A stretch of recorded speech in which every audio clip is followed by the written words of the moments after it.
Hello, Mid-Michigan, and welcome to high school softball on the Mid-Michigan Sports Network. Chris Bachman with you, coming to you live from the Rivalry Law Studios, built by Konowinski Construction.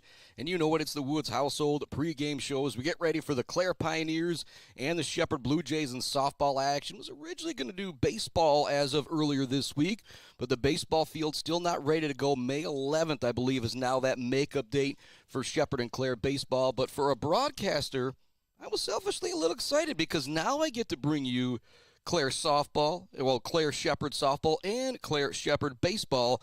That'll be coming up later in May, but today it's all about softball action.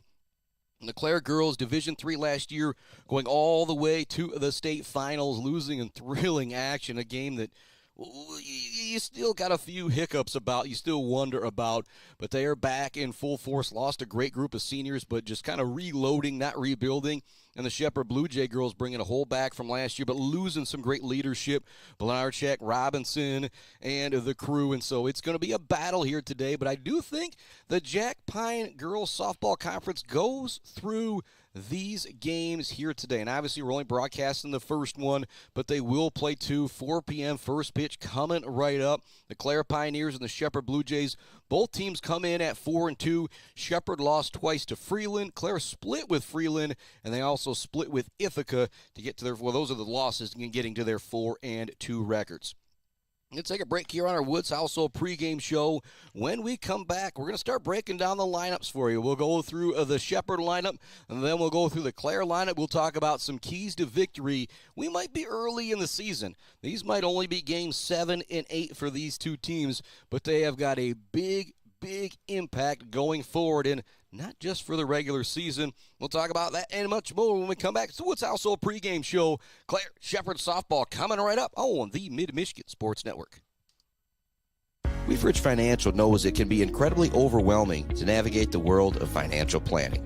With trusted guidance and easy-to-understand advice, you can feel comfortable in your financial future with Weefridge Financial. Weefridge Financial assists people in all stages of life with a specialization in retirement and investment planning. Experience the power of working with an advisor dedicated to your success. Visit WeefridgeFinancial.com. Visit them in downtown Mount Pleasant. Call or text 989-953-7888. Weefridge Financial, member SIPC. Martinez Painting, Central Michigan's trusted painting professionals. They specialize in both interior and exterior jobs for your home and business. No matter how big or how small the job, they transform any space with quality and precision. Learn more by visiting Martinez Painting on Facebook today or give them a call at 989-317-5536. All Seasons Fireworks is a big fan of all the athletes, coaches, officials, and volunteers who make high school sports happen. To make your next event bigger and brighter, stop by All Seasons Fireworks on M20 in Mount Pleasant. Graduations, birthdays, weddings, or a big win become more memorable underneath a night sky lit up by the magic of fireworks. All Seasons Fireworks on M20 in Mount Pleasant. When your team or business needs to look good, don't get left hanging. Call or stop by Hanging by a Thread in Wademan, the official embroiders for the Mid-Michigan Sports Network. Hanging by a Thread, a proud supporter of local schools. GNS Mechanical in Wademan offers service and installation on everything for your home and business. From a simple filter replacement to furnace, central air service, and install, geothermal, and walk-in coolers and freezers. If you have a need, GNS Mechanical has a solution. Learn more at gnsmechanical.com or call 989-644-2106. Imagine a home that reflects your style. With WW Construction, that dream will become a reality. As a trusted Mid-Michigan builder, WW Construction specializes in builds and remodels that turn ordinary spaces into extraordinary ones. Join the growing family of homeowners who trust WW Construction for quality and craftsmanship. Call WW Construction today at 989-621-2722 to make your dreams a reality. Let's head back to the action on the Mid-Michigan Sports Network. Welcome back inside our Rivalry Law Studios, built by Konowinski Construction, and our Woods household, a pregame show. Also love the Gates Drilling and Service, a Bill's Custom Fab, the Bird All-American Grill. The only place you'll ever find this guy post-game in is the Bird All-American Grill, our post-game show sponsor. Also love the Clark Modular Homes, Weefrich Financial, sponsor of our Zay Batchelder Baller of the Game. Woods Household Appliance, sponsor of this here pregame show.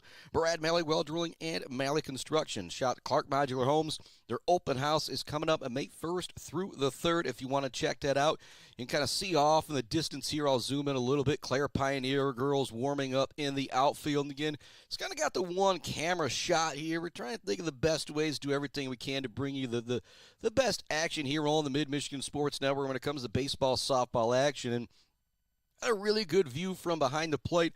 I thought about trying to put the camera right behind home plate, but as you see with the Major League Baseball, it comes back and smashes those cameras. That's not something we really want to have happen right now, but continuing to go forward, we will continue to provide you the best coverage that we can. If we had a good look at the scoreboard, not going through the chain look fence, again, that's something we would probably be having. But again, we're working things out here.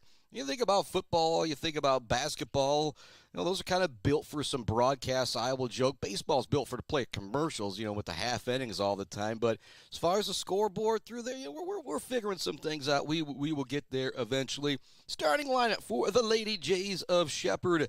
Leading things off, playing in center field, number 22, Miss Lillian Loonsfoot. Playing shortstop, batting in the second spot is number 12, Miss Elise McDonald. Hitting in the 3-hole is the catcher, Leela Englehart. Hitting in the cleanup spot, playing first base is Miss Avery Veal. She's wearing number 13. In the circle, Miss Lila Curtis. She is wearing number 9 and batting 5th. Batting 6th is Lexi Smith. She'll be playing out in left field. Batting 7th is Riley Morehouse, playing at second base. Batting 8th is Ellie Drozd. She is the designated hitter, designated player, however you want to call it. And hitting 9th, kind of a second leadoff hitter with her speed, Jayla Trepanier, wearing number 24. She'll be playing at third base. And Marin Muggenberg will be out in right field for Ellie Drozd. Slide over to the Clare Pioneer lineup. We've got Breeze Yarger leading things off. She will be behind the plate, playing catcher, wearing number 4. Number 1, Kara Heinz will be playing out at second base, batting in the second spot. Pam Allen will be hitting in the third hole, playing at third base, wearing number 13. Batting in the cleanup spot in the circle is number 2, Kylie Wyman. Lena Renner will be batting 5th. She plays at first base, wearing a number 11. Number 10, Addison Ames will be batting 6th. She is the designated hitter here today. Number 6, Olivia Forsberg, batting in the 7th spot. She'll be out in right field. And then it's the Lauch sisters at the bottom of the order. Hadley Lauch playing shortstop and wearing number 3. She'll be batting 8th. And Mallory Lauch batting 9th. She'll be playing out in left field wearing number 7. And designated player Addison Ames in the field for her will be Brianna Smith out in center field. Both teams getting ready to take their infield as we get ready for the action here. Clare's in their dugout, ready to make things happen. Shepherd, you can kind of slide over here real quick. You can see them getting some last-second instructions from Coach Loonsfoot as they get ready to go. In the infield, it's a little bit different than the other sports. When you think about football, you're just out there stretching. When you think about basketball, you're going out doing the layup line and what you not. When it comes to softball and you take the infield, there is such a thing as sending a message out there, doing it clean, making it crisp, making it look good, making that other team go, oh boy, if we put the ball in play today, this team is going to make it happen. And another thing that I don't think gets mentioned enough is the skill with the bat of these coaches, whether it's baseball or softball. You're going to see Loonsfoot out there just throwing the ball up, winging it with one hand out to the outfield, kind of with whatever control he wants. And I tell you what, if it was me, I would be swinging and missing a whole lot. And so Coach Kelly, Coach Loonsfoot, all the coaches just kind of impressed that they're able to just kind of swing it up, crack the bat every time, and hit it wherever they want to make sure everybody gets some practice. Well, not everywhere they want, but you know the deal. Kind of like a pitcher with some good control. They got some good control with the bat. Going to take another break here on our Woods Household pregame show. Talked about the lineups for each team. When we come back, talk about keys to victory and talk about how we got a pretty special matchup in the circle here today. But they might have tougher matchups than they usually have because these teams are very, very familiar with each other. Woods Household pregame show. Going to take a break. Be back with more right after this on the Mid-Michigan Sports Network. Hello, I'm Mike Stanton, and I'm honored to represent the Maryland Chapman Memorial Fund, created to honor Maryland's legacy of generosity, compassion, and commitment to our community. At its core, our mission is simple: to support our youth, remove barriers, and create opportunities for kids to grow, compete, and succeed, both in their community and in the game of life. We are incredibly excited to support the Mid-Michigan Sports Network. They do an outstanding job highlighting student athletes, local schools, and the power of teamwork, shining a light on the hard work and dedication that is often overlooked. This partnership allows us to celebrate not just wins on the field, but character and leadership along the way. At the end of the day, it's about investing in our youth, strengthening our communities, and carrying forward Maryland's spirit of giving. To learn more about the Maryland Chapman Memorial Fund and the events we support, find us on Facebook by searching Maryland Chapman Memorial Fund. Go Blue Jays. Value is not just a price. When you buy something for your home, it's an investment. Knowing that you're getting a great deal and service after the sale is priceless. At Woods Household, we only carry quality products for your home at competitive prices. Furniture that is attractive and durable. Comfortable mattresses that last for years. Flooring that stands up to wear and tear. These are all products that last by trusted name brands like FlexSteel, Serta, Whirlpool, and many more. So shop the Woods way. Mumford Oil and Gas Supply is your one-stop shop for top quality products and procurement in the Michigan oil and gas industry. With over 45 years of experience and a strong commitment to customer satisfaction, Mumford Oil and Gas Supply delivers the best solutions for your oil and gas production, drilling, and service needs. If you need it, Mumford Oil and Gas Supply can get it. Visit them on Fancher Day or give them a call at 989-317-8582. Mallett Construction in Mount Pleasant are experts in residential and commercial construction. From poured walls, flat work, pipe work, and road work, Mallett Construction does it all. And they are Michigan Department of Transportation pre-qualified. Mallett Construction is family-owned and a proud supporter of local high school sports. Bryce Updegraff with Pradium Realty, Robin Stressman and Associates thanks the coaches and officials who put in the time to help student athletes achieve their dreams and goals. For all of your real estate needs, the Bryce is right with Bryce Updegraff. With Pradium Realty, Robin Stressman and Associates, 989-620-6595. The Diner, where homemade favorites come to life every day for breakfast and lunch. From fluffy pancakes to savory sandwiches, The Diner has your cravings covered. Discover the perfect blend of comfort food and camaraderie at The Diner. Join them every Friday night till 7 for their famous fish fry. The Diner on North Mission, Mount Pleasant.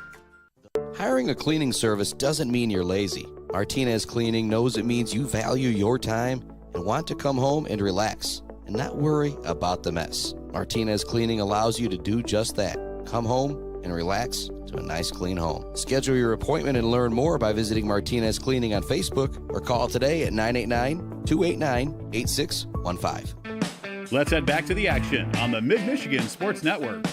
Welcome back to it on the Mid-Michigan Sports Network. And I do got to apologize to the Louch cousins, not the Louch sisters out there. That's something I often get goofed up. But it's got to always want to assume I'm sure they have been playing softball together their whole lives. And some talk about in between here, this matchup that we have in the circle is a special one. Kylie Wyman may very well be the best pitcher in the state, period. Senior. Took her team all the way to the state finals last year with an absolutely dominant run. Lila Curtis on the other side might be one of the best junior pitchers in the state. And so the matchup that we have in the circle today is a special one. Most games you would expect these girls to put up a whole lot of zeros on the scoreboard. However, the opposing batters have seen them a lot. Again, you think about Kylie Wyman and Lila Curtis. They could have seen each other 40, 50, 60, 70, 80 times possibly throughout their lives, playing travel ball, playing middle school ball, playing in tournaments around the area. Heck, they may have even played on the same team a couple years before. Who knows? And so it is just going to be a whole lot of fun to watch those two in the circle today. Lila Curtis can bring a whole lot of speed, but she's got that off ball, that dirty Curdy. And then Kylie Wyman, again, one of the best pitchers in the state. She just absolutely throws smoke out there all game long. And so should be a special matchup in the circle. But again, with the power these two lineups have, the good hitting these two lineups have 1 through 9, both these pitchers could pitch really, really well in this game, and you still could be looking at an 8-7 score, maybe a double-digit type score. And again, you'll hear me talk about it all game long. These pitchers have played very, very well. And so first key to victory is those pitchers. They're probably going to give up some hits. They might give up some walks because it's just going to be impossible to get girls out trying to throw strikes.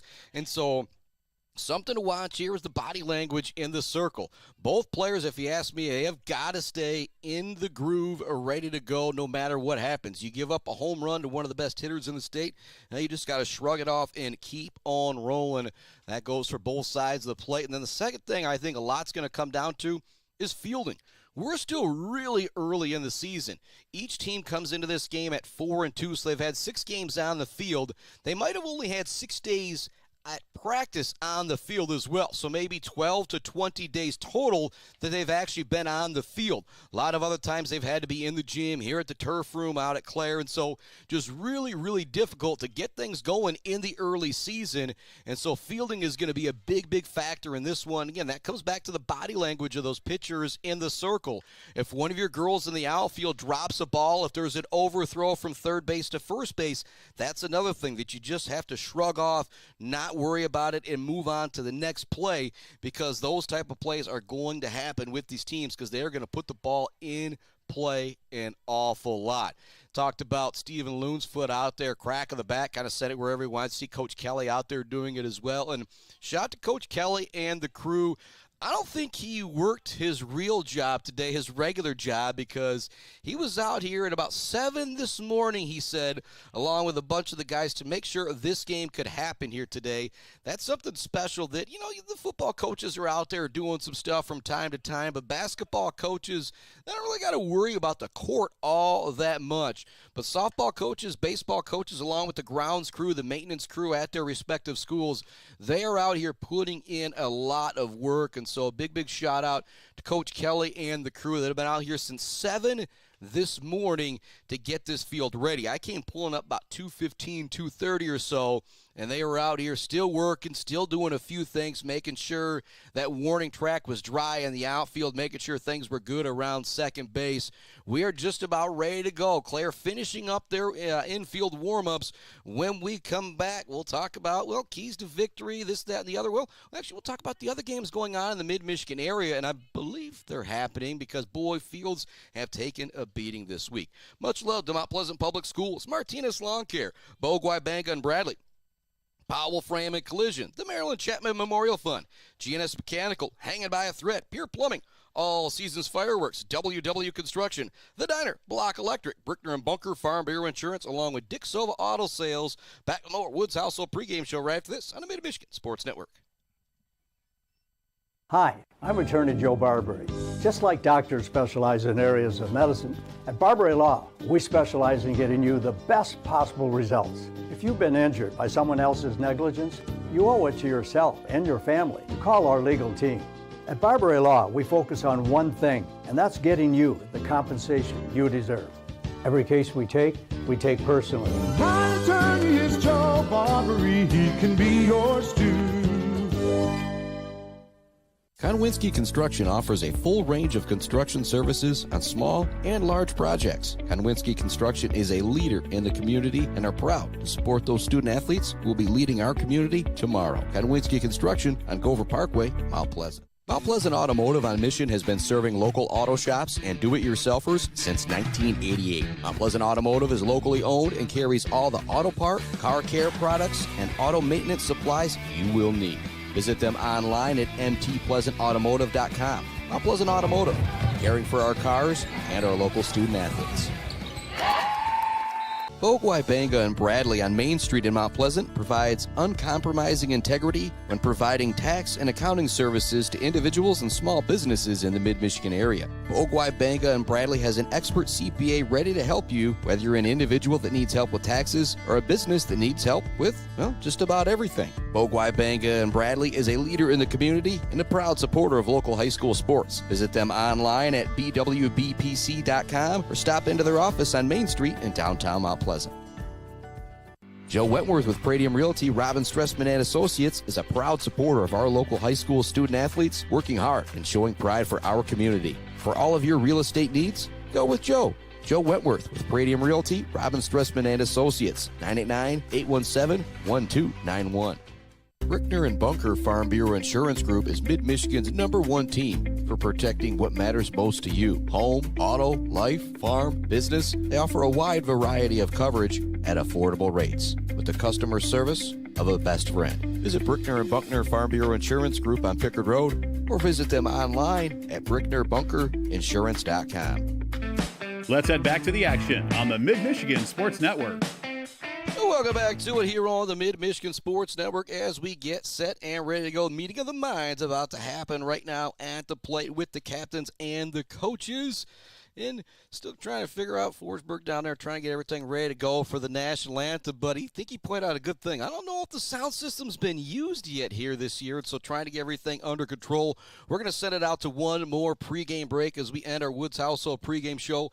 If we need to come back in the middle for first pitch, we will do that. It's the Shepherd Blue Jays, 4-2. The Clare Pioneers, 4-2.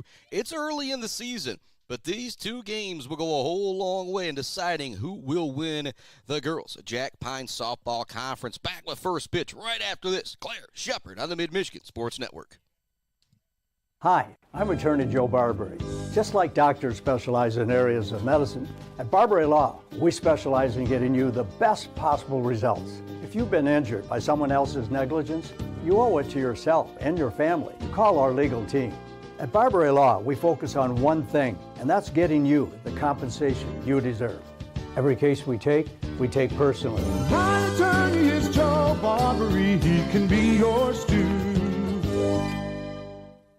Konwinski Construction offers a full range of construction services on small and large projects. Konwinski Construction is a leader in the community and are proud to support those student athletes who will be leading our community tomorrow. Konwinski Construction on Gover Parkway, Mount Pleasant. Mount Pleasant Automotive on Mission has been serving local auto shops and do-it-yourselfers since 1988. Mount Pleasant Automotive is locally owned and carries all the auto part, car care products, and auto maintenance supplies you will need. Visit them online at mtpleasantautomotive.com. Mount Pleasant Automotive, caring for our cars and our local student athletes.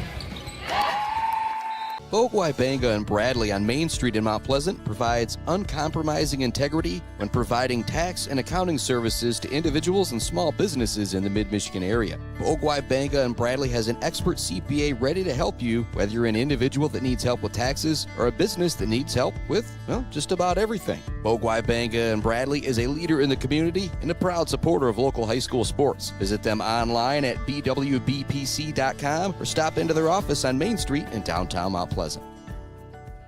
Joe Wentworth with Pradium Realty, Robin Stressman and Associates is a proud supporter of our local high school student athletes, working hard and showing pride for our community. For all of your real estate needs, go with Joe. Joe Wentworth with Pradium Realty, Robin Stressman and Associates, 989-817-1291. Brickner and Bunker Farm Bureau Insurance Group is Mid-Michigan's #1 team for protecting what matters most to you. Home, auto, life, farm, business. They offer a wide variety of coverage at affordable rates with the customer service of a best friend. Visit Brickner and Buckner Farm Bureau Insurance Group on Pickard Road or visit them online at bricknerbunker.insurance.com. Let's head back to the action on the Mid-Michigan Sports Network. Welcome back to it. And yeah, if you've been tuning in, I meant to play the same commercial break twice in a row. I really did there. Big shout out to all of our great sponsors here on the Mid-Michigan Sports Network, like Danske Andresco Simon Shop in Wademan, CNC Enterprises, the Isabella Community Sportsplex, Mount Pleasant Heating and AC, Smith & Sons, the Beale City Village Store, Sydney's Judges Bench, Dog Central, Barry Funeral Home, A Boomer's Lawn Care, Doozy's Ice Cream Place, Almost Up North, and Stitches for Britches, Shaver's Bait and Sporting Goods, Gross Farms, Brad Gross Electric, the Fisher Companies, along with Kenneth Egger at DDS. You can see that gas out there in the circle from Miss Kylie Wyman as we get ready to go. Due up for the Lady Jays, brought to you by our friends at Barbary Law, Gates Drilling and Service, Abel's Custom Fab, and the Bird All-American Grill. It's Miss Lillian Loonsfoot. Loonsfoot also plays out in center field wearing a number 22, and yet she is the daughter of head coach Steven Loonsfoot. She is a slap hitter that will be batting from the left side. She wants to put something in the ground bouncing towards the left side of the infield. If it gets a couple bounces with the speed of Loonsfoot, she will make it to first base. And you can actually see the switch right now. Coach Kelly has nobody out in right field, moving right fielder in. Forsberg is now kind of a second shortstop out there. You could say they've got 5 girls across the infield. This is where if you're Loonsfoot, you step back and try and hit one towards right field and run for a long time, or you keep going with that slap hit thing. She will send this one out to left field in the air. Definitely not a slap hit there. Solid contact from Lillian Loonsfoot. It will be strike one. Again, the matchup we got in the circle today is a special one with Kylie Wyman and Lila Lou Curtis. These two girls have pitched against each other a whole lot growing up. Wyman 1 grade older, but again, I'm sure they've matched up in a ton of travel ball. Here comes the 0-1 to Loonsfoot. She does look to put down the bunt, but going right through it is the pitch of Wyman with that gas. It's now quickly 0-2.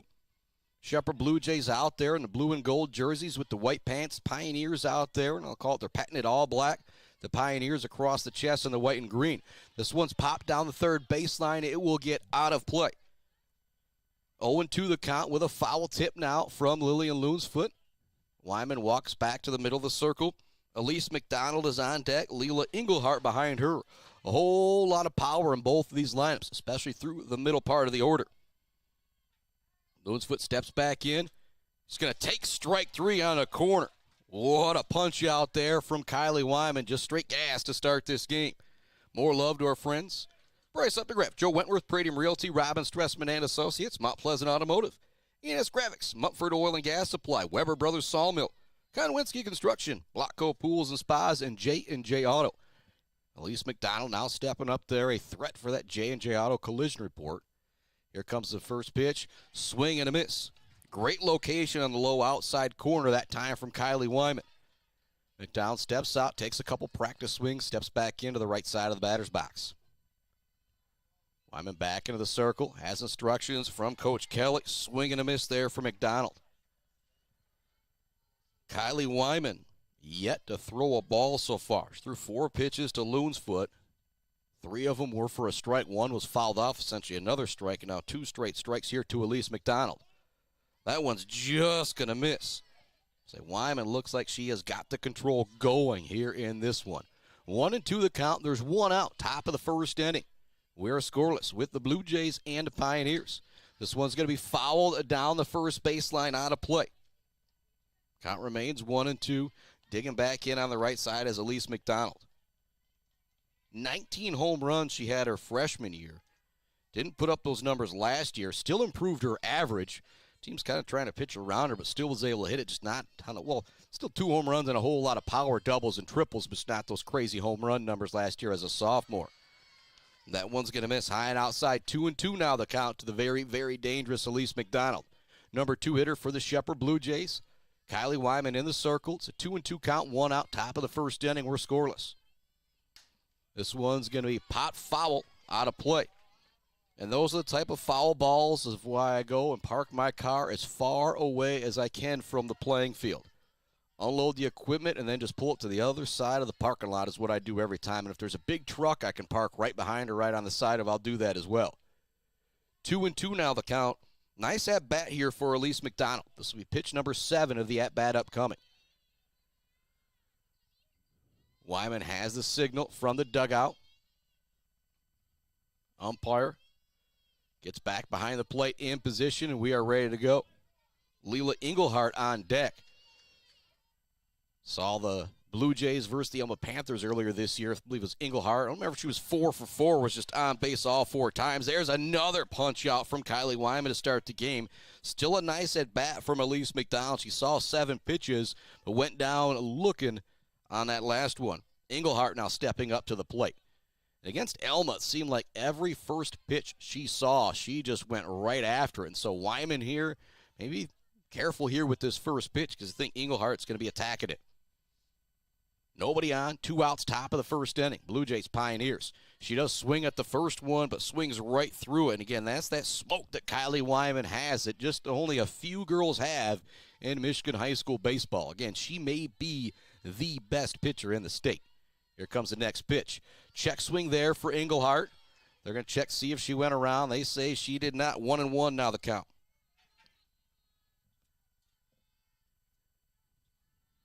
Englehart digs back in, waving a orange-pink bat over the right shoulder. She's going to pop this one up. It's going to get out of play.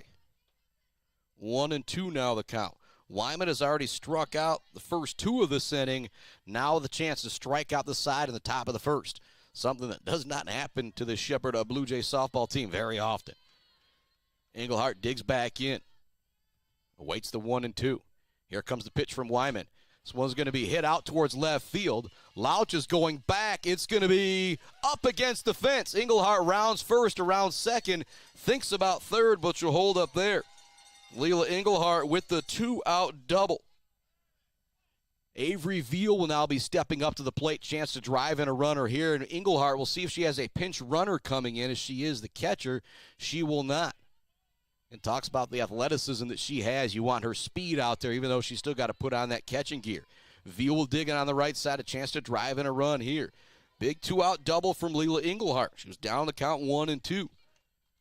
Smoked that one out towards left field. Up against the fence. Now Veal at the plate. She's going to swing through. That one may have been a foul tip, but regardless, it's a strike. 0-1 the count. We've got 2 outs, top of the first inning. Runner on second base for the Blue Jays. Wyman has struck out a pair already. Lila Curtis is on deck. Avery Veal at the plate right now. She's going to foul this one off. 0-2 the count. If you're Breeze Yarger, got to be ready to block this one here. Maybe throw something in the dirt if you're Wyman to try and get Veal to chase. Cleanup hitter for Blue Jays at the plate. Playing first base defensively, wearing number 13. Instead of going to the dirt, they try and go high and outside. Veal takes that one. Good eye with 2 strikes. We're at the top of the first inning. Shepherd Blue Jays, Clare Pioneers. High school girls softball on the Mid-Michigan Sports Network. Scoreless, 1-2 count. The cleanup hitter at the plate. Runner on second base. 2 outs. That one's going to miss inside. 2-2 with 2 outs. Runner on second base. Number 2 in the circle for Kylie Wyman. Shot to Aiden Mandel. Whole lot of 2s out there. Brought to you by Bo, Banga, and Bradley, will say. Veal awaits the 2-2. That one's going to be high. Now 3-2. Great job by Veal battling back here, taking 3 straight pitches.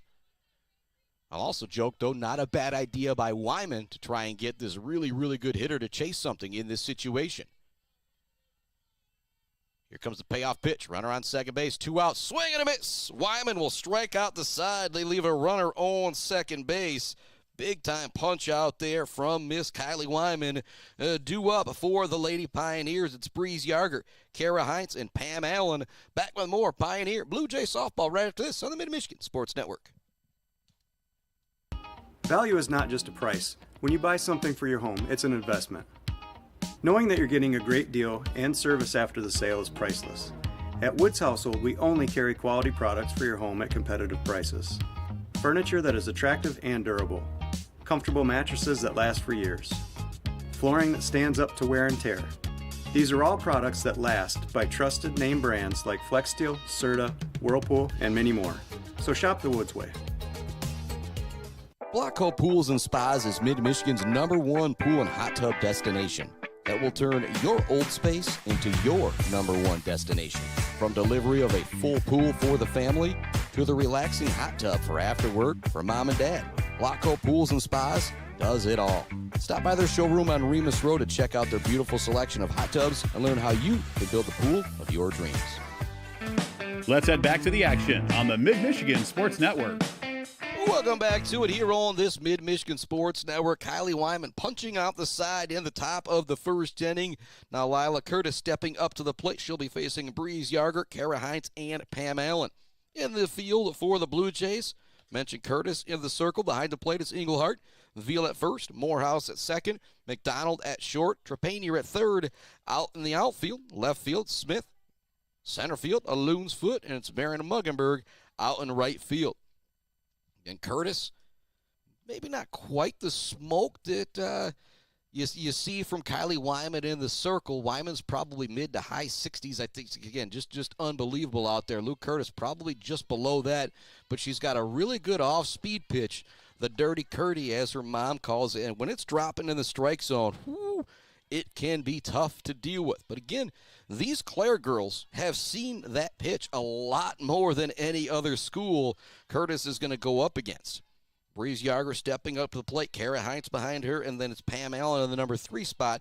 If any of them reach base, Kylie Wyman will be batting in the cleanup spot. Yarger digs in, the catcher leading things off.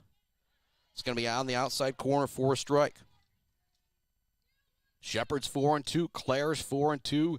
This game will go a long way in deciding who wins the Jack Pine Softball Conference. Swinging a foul tip that time, counting out 0-2 to Breeze Yarger.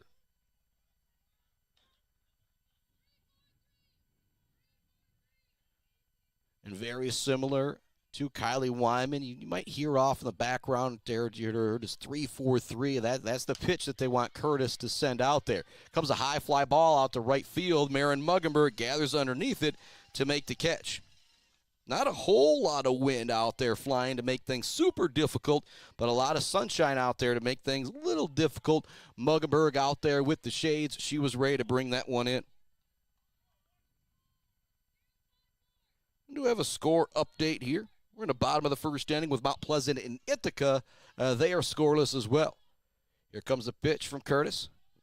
That one's going to miss high and outside to Kara Heinz. 1-0 the count. Heinz playing second base, wearing number 1 for the Lady Pioneers. Much love to our friends at Barberry Law, Gates Drilling and Service, Bill's Custom Fab, the Bird All-American Grill, Clark Modular Homes. Their open house coming up May 1st through the 3rd. This one's going to be pop foul. It's going to get out of play. 1-1 now the count to Kara Heinz. Mentioned Clark Modular Homes open house coming up out on Pickard Road May 1st through the 3rd. Weefrich Financial, much love to them. Woods Household Appliance, Brad Mallywell Drilling and Malley Construction. 1-1 count to the number 2 hitter, Kara Heinz. We've got one out here in the bottom of the first inning. We're scoreless with the Blue Jays and the Pioneers. Grounder to third. Nice job by Trepanier keeping it in front of her, but the speed of Kara Heinz is still able to leg that one out for a single. Pam Allen plays third base, now stepping in for the Clare Pioneers. The runner on first, it's Kara Heinz. And with the speed we just saw from Heinz going down first base, she is definitely a threat to steal a bag as well.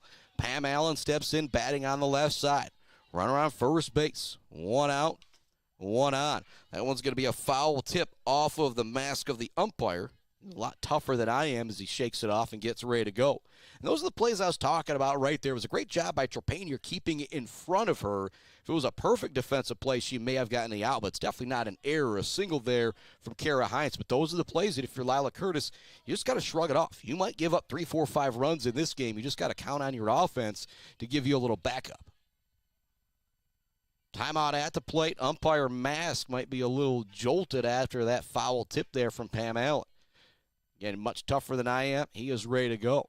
We're scoreless, bottom of the first inning. 0-1 to count.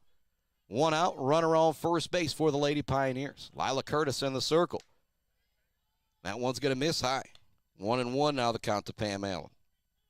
Nice job by Englehart jumping up from behind the plate, making sure Heinz couldn't scamper down to second base. Allen digs back in. Wind up a pitch that's just going to miss on the inside corner. If you're going to miss, though, that's not a bad spot for it for Curtis. 2-1 now the count. Allen awaits the next pitch. Here it comes. That's going to be on the high outside corner. 2-2 now the count to Pam Allen. Kylie Wyman on deck. Lena Renner behind her.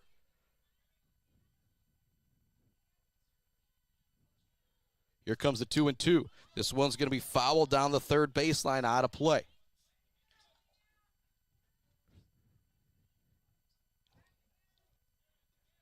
Runner on first, 2-2 count. Pam Allen at the plate. One out, bottom of the first inning. We're scoreless. Here comes the pitch from Curtis. This one's going to be lined towards right field. A great job by Pam Allen waiting on that one. Throws in quickly to first base, but we've got runners on first and second. Nice piece of hitting there from Pam Allen. She kind of waited on that one. It looked like the bat was on the softball for like a half a second. She just kind of flung it out to right field. Now 2 runners on for the cleanup hitter, Kylie Wyman. Runners on first and second. Wyman stepping in, batting on the right side. Again, I mentioned she just might be the best pitcher in the state regardless of the division. She is not a slouch at the plate, thus hitting in the cleanup spot for these Lady Pioneers. Steps in on the right side, green helmet, black jersey. Here comes the pitch from Curtis. It's just going to miss on the outside corner. 1-0 to Wyman. Runners at first and second. There's one out, bottom of the first inning. Pioneers, Blue Jays. Jack Pine Conference battle here. Here comes the next pitch from Wyman. This one's going to be pop foul out of play. 1-1 now the count. Much love to our friends Blocko Pools and Spas, J&J Auto, Konwinski Construction, Weber Brothers Sawmill, Mumford Oil and Gas Supply, ENS Graphics, Mount Pleasant Automotive, Bryce Updegraff, Joe Wentworth, Pradium Realty, Robin Stressman and Associates. That one's going to bounce up there. Great job by Englehart keeping it in front of her. Not a bad pitch there from Curtis, trying to get the very dangerous Wyman to chase something. 2-1 now the count. That one's going to miss high. That's where that last pitch of the dirt, trying to get her to chase, becomes a little bit of trouble, because the last thing you want to do is put Wyman on base and load the bases for Lena Renner. Great leadership from Englehart. She heads out to the middle of the circle to have a conversation with her pitcher, Lila Curtis. Again, this is the situation I talked about. There's going to be a couple crooked numbers put up in this game, possibly from both teams. You just got to be able to shrug things off, but easier said than done when Kylie Wyman is at the plate. Runner at second is Kara Heinz. Runner at first is Pam Allen. At the plate is Kylie Wyman. It's a 3-1 count. One out. Bottom of the first inning. Blue Jays, Pioneers here on the Mid-Michigan Sports Network. Here comes a 3-1 from Curtis. It's going to be lined out towards right center field. This could be trouble. It's going to get down. It's up against the wall. Heinz is coming around to score. Rounding second, going into third is Pam Allen. Right behind her was Kylie Wyman, but she'll have to hold off at second as she has the RBI double. And talk about a great start to the game for Kylie Wyman. She strikes out the side in the top of the first inning. She now has an RBI double here in the top of the first inning. Now has an RBI double here in the bottom of the first inning. Now Renner stepping to the plate with two runners in scoring position. Runners at second and third.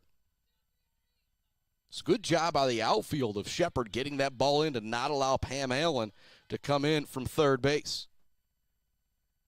Here comes the pitch from Curtis. Low corner, strike. Great location there. Addison Ames is on deck.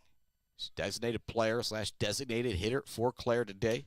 This one's going to be lined towards right field. Given chase from first base is Avery Veal. Maybe could have been playable in foul territory if she had an absolute perfect jump, but she won't bring in the catch. Up against the fence now, an 0-2 count. This will be a big spot for a punch-out here for Lila Curtis. Breeze Yarger popped out to right field to start off the inning. Then it was back-to-back singles from Heinz and Allen. Then an RBI double from Kylie Wyman to drive in Heinz. She's at second. Allen's at third with one out. Here comes the 0-2. Outside corner, it's just going to miss. Curtis trying to get Renner to chase one there. Ames on deck. Forsberg behind her. Curtis steps back into the circles, ready for the 1-2.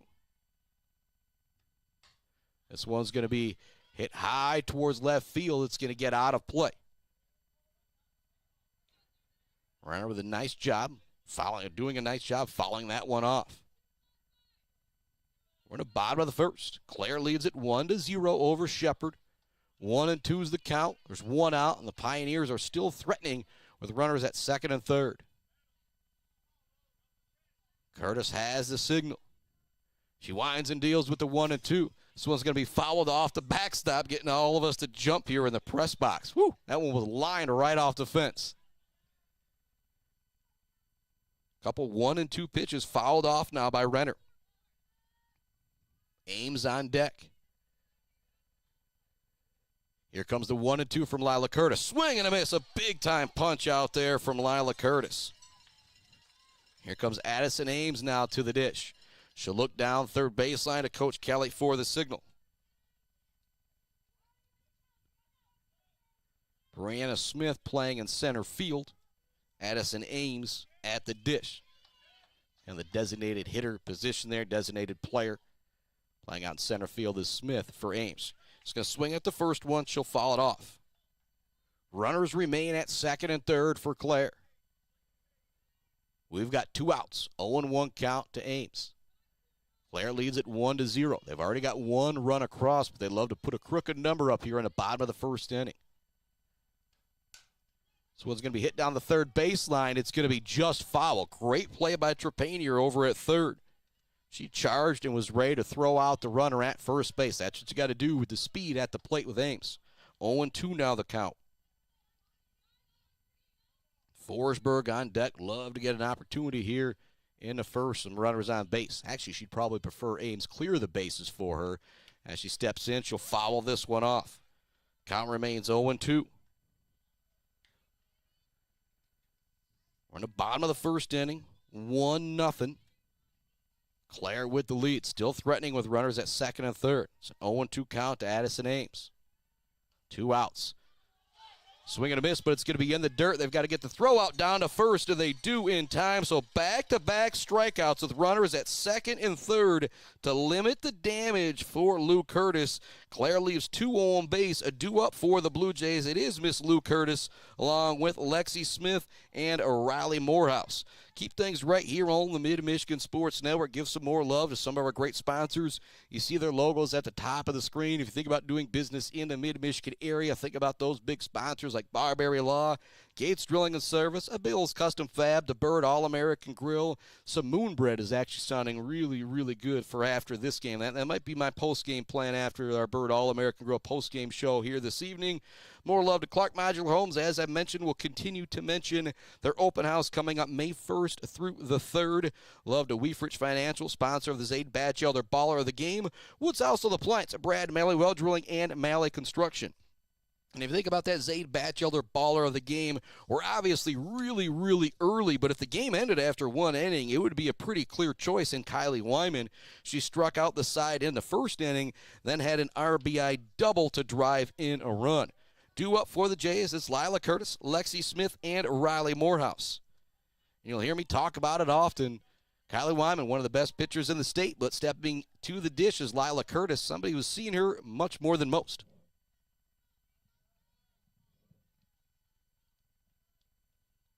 Here comes the pitch from Wyman. It's going to be high and outside.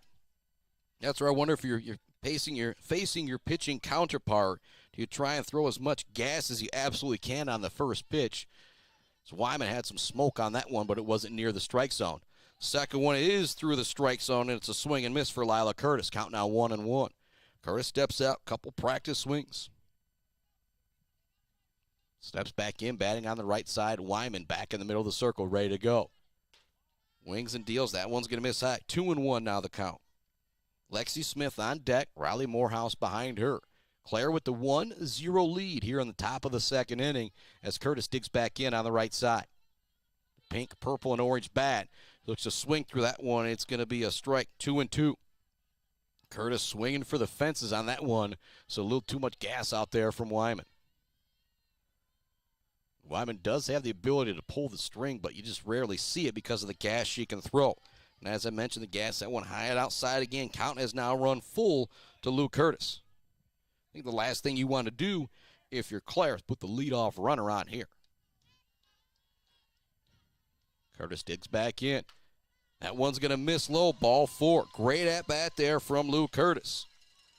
Didn't need to put a special swing on it or anything with the dangerous Wyman in the circle. She's able to draw the walk and see if they have a pinch runner come in for her. They do. It'll be Miss Ava King coming in to run for Lila Curtis. The score update brought to you by our friends at Clark Modular Homes, Brad Malley Well Drilling, and Malley Construction. Middle of the second inning, the Yellow Jackets are on the board against Mount Pleasant. They lead it 1-0. Sacred Heart also in action versus St. Charles. They're playing at CMU today as their field is a bit underwater. Lexi Smith now stepping up to the plate. It's Ava King at first base. There's nobody out here in the top of the second inning. Clare leads the Blue Jays 1-0 on an RBI double from Kylie Wyman, who's also already struck out 3 in the circle. She's back at it. Here comes the first pitch. That one's going to miss high and outside again. Wyman, really good control in the first inning, but here in the second inning, a little too amped up here. Wyman steps back in, 1-0 the count. Lexi Smith awaits the pitch. It's going to be inside. Smith jumping out of the way of that one. Tell you what, if that one would have hit her, that would have been a tough spot in between the ankle and the knee. That ended up being a bruise from the ankle to the knee. 2-0 now the count to Smith. Here comes the pitch. Swinging away at that one. Not able to catch up to it. 2-1 now the count to Lexi Smith. Riley Morehouse on deck. Ellie Drozd behind her. Here comes the 2-1 from Kylie Wyman. Showing bunt, and it's down the third baseline, but it will go foul. Pam Allen with a great reaction over at third base. She was ready to pick that one off and send it over to first base for the out. It was also a good jump, though, from Ava King to make it too dangerous to try and get that lead runner. Last thing you want to do if you're Clare is try and get the lead runner, then end up with nobody out, 2 runners on. Here comes the 2-2. Swing and a miss. Another punch out for Kylie Wyman, her 4th. All 4 outs have come via the punch out for Clare. 1 out. Top of the 2nd inning. Clare leads it 1-0 as Riley Morehouse steps to the plate. She'll be hitting on the left side.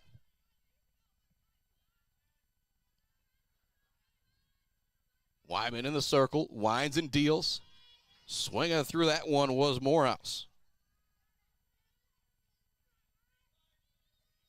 Clare has registered 4 outs in this game. They've all come via the punch-out from Miss Kylie Wyman. And that's not that unusual. I said it, and I'll continue to say it. She just might be the very best pitcher in the state. I don't care what division it is. 0-2 now the count as that that bunt goes foul. Wyman back to the back of the circle. He's got the sign from the bench, or the call from the bench, you could say. Yarger behind the plate, ready for the 0-2. That one's going to miss high, trying to get Morehouse to chase. She holds off. Count now 1-2. Runner at first base is Sam King. Pinch running, or courtesy running for Lila Curtis, who drew a walk to open the inning. That one's going to miss low, running the count to 2-2. Next batter was Lexi Smith. She ran the count to 2-2 before she went down on strikes. Now it's Morehouse at the plate, who has also run the count to 2-2. Got 1 out, top of the 2nd inning. Clare leads it 1-0. Well, that one's going to miss low. 3-2 now the count. A good location there, though, from Wyman if you're going to miss low in the zone.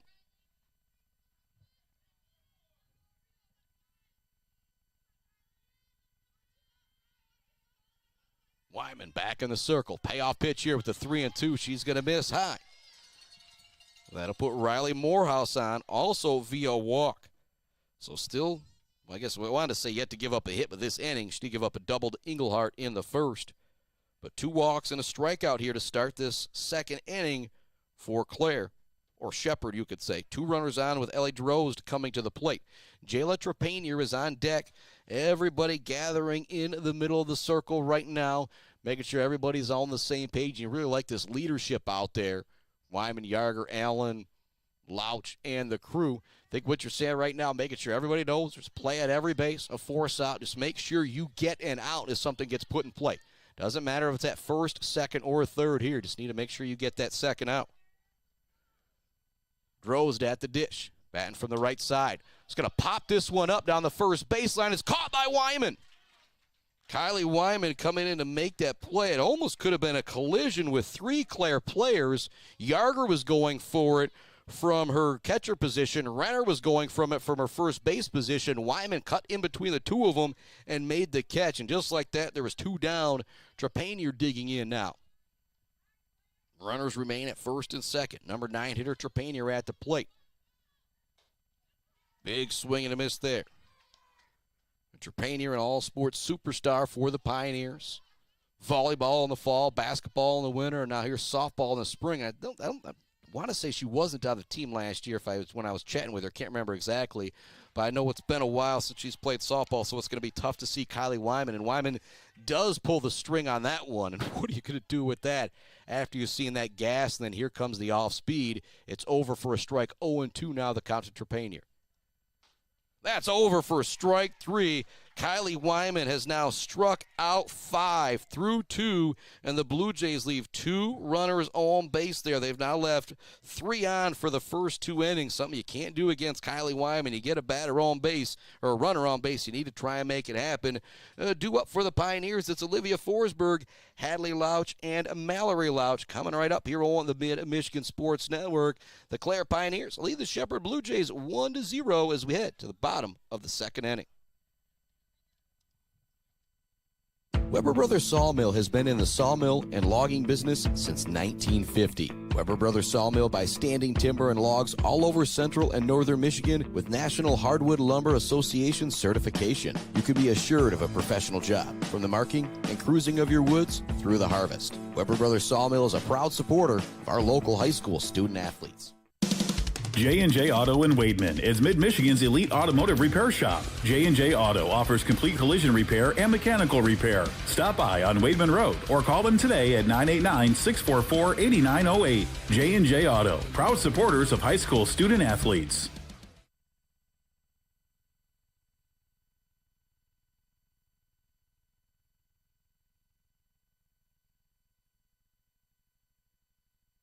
Welcome back to it on the Mid-Michigan Sports Network, coming to you live from our Barbary Law Studios, built by Konwinski Construction.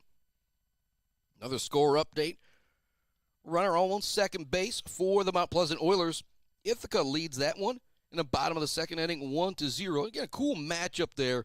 Two ultra-local teams for the Mid-Michigan Sports Network that wouldn't play in a lot of sports, but Ithaca, a really strong program the past few years. Shout out to Mount Pleasant saying, you know what? That's going to be a good game. Let's make that happen. Another score update. Sacred Heart Academy leads St. Charles 5-0 in their ball game. That game happening at Central Michigan University. First pitch to Forsberg is going to be over for a strike from Miss Lou Curtis, who struck out 2 to end that first inning. After one run had come across in the RBI double from Kylie Wyman, runner stranded at second and third for Clare. That one's going to bounce up there. Forsberg holding off, 1-1 now the count. As Curtis steps back into the circle. Blue Jays out there in the white pants, blue and gold jerseys. Clare out there in the all black with the green helmet, green numbers, the green Pioneers across the chest. Here comes the 1-1 from Curtis. That one's going to be fouled off by Forsberg. 1-2 now the count. Hadley Louch on deck. Mallory Louch behind her. The cousins, not the sisters. Pardon me in the pregame for saying that. Digging back in is Forsberg. Curtis has got the call. Here comes the 1-2. It's going to be a swing and a strike, but it's going to get away from the catcher. Actually, it's going to be a foul tip, so we'll redo it. If you're Forsberg, you're saying, well, we can have that swing and a miss there because she definitely would have been safe down at first base. Good job by the umpire there, making sure he made that call. Curtis steps back in, ready for the 1-2 again. This one's going to be hit towards short. Not an easy play for McDonald, but she gets it over to first to Veal in time for the out. It's a hard hit ball there, but a great play from Elise McDonald at short to gather it. Toss over to first in time for the out. Hadley Louch now stepping to the plate. Rocket number 3, she's playing at short in this one for the Pioneers. Looks down the third baseline. Signal from Coach Kelly. Digs in, batting on the right side. Lila Curtis winds and deals in the circle. That one's going to be high, 1-0 the count. Louch, the number 8 hitter. Mallory Louch, number 9 hitter, left fielder. Coming up next, then it's back to the top of the order with Breeze Yarger if anybody gets on. That one's going to drop in for a strike there. 1-1 now the count to Hadley Louch.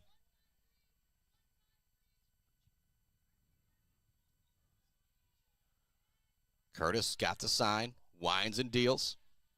That one's going to bounce up there. 2-1 now the count to Hadley Louch. Mentioned Kylie Wyman, arguably the best pitcher in the state. This is one of the best junior pitchers in the state here. Curtis in the circle. That one's just going to miss on the inside. 3-1 now the count to Hadley Louch. Great job by Louch holding off on that one. 3-1 the count. We're in the bottom of the second inning. Clare leads it 1-0 via an RBI double from Kylie Wyman. She's also struck out 5 Blue Jays through 2 innings. 3-1 is going to be fouled off by Louch. Chasing that one a bit high. Probably could have drawn the walk there.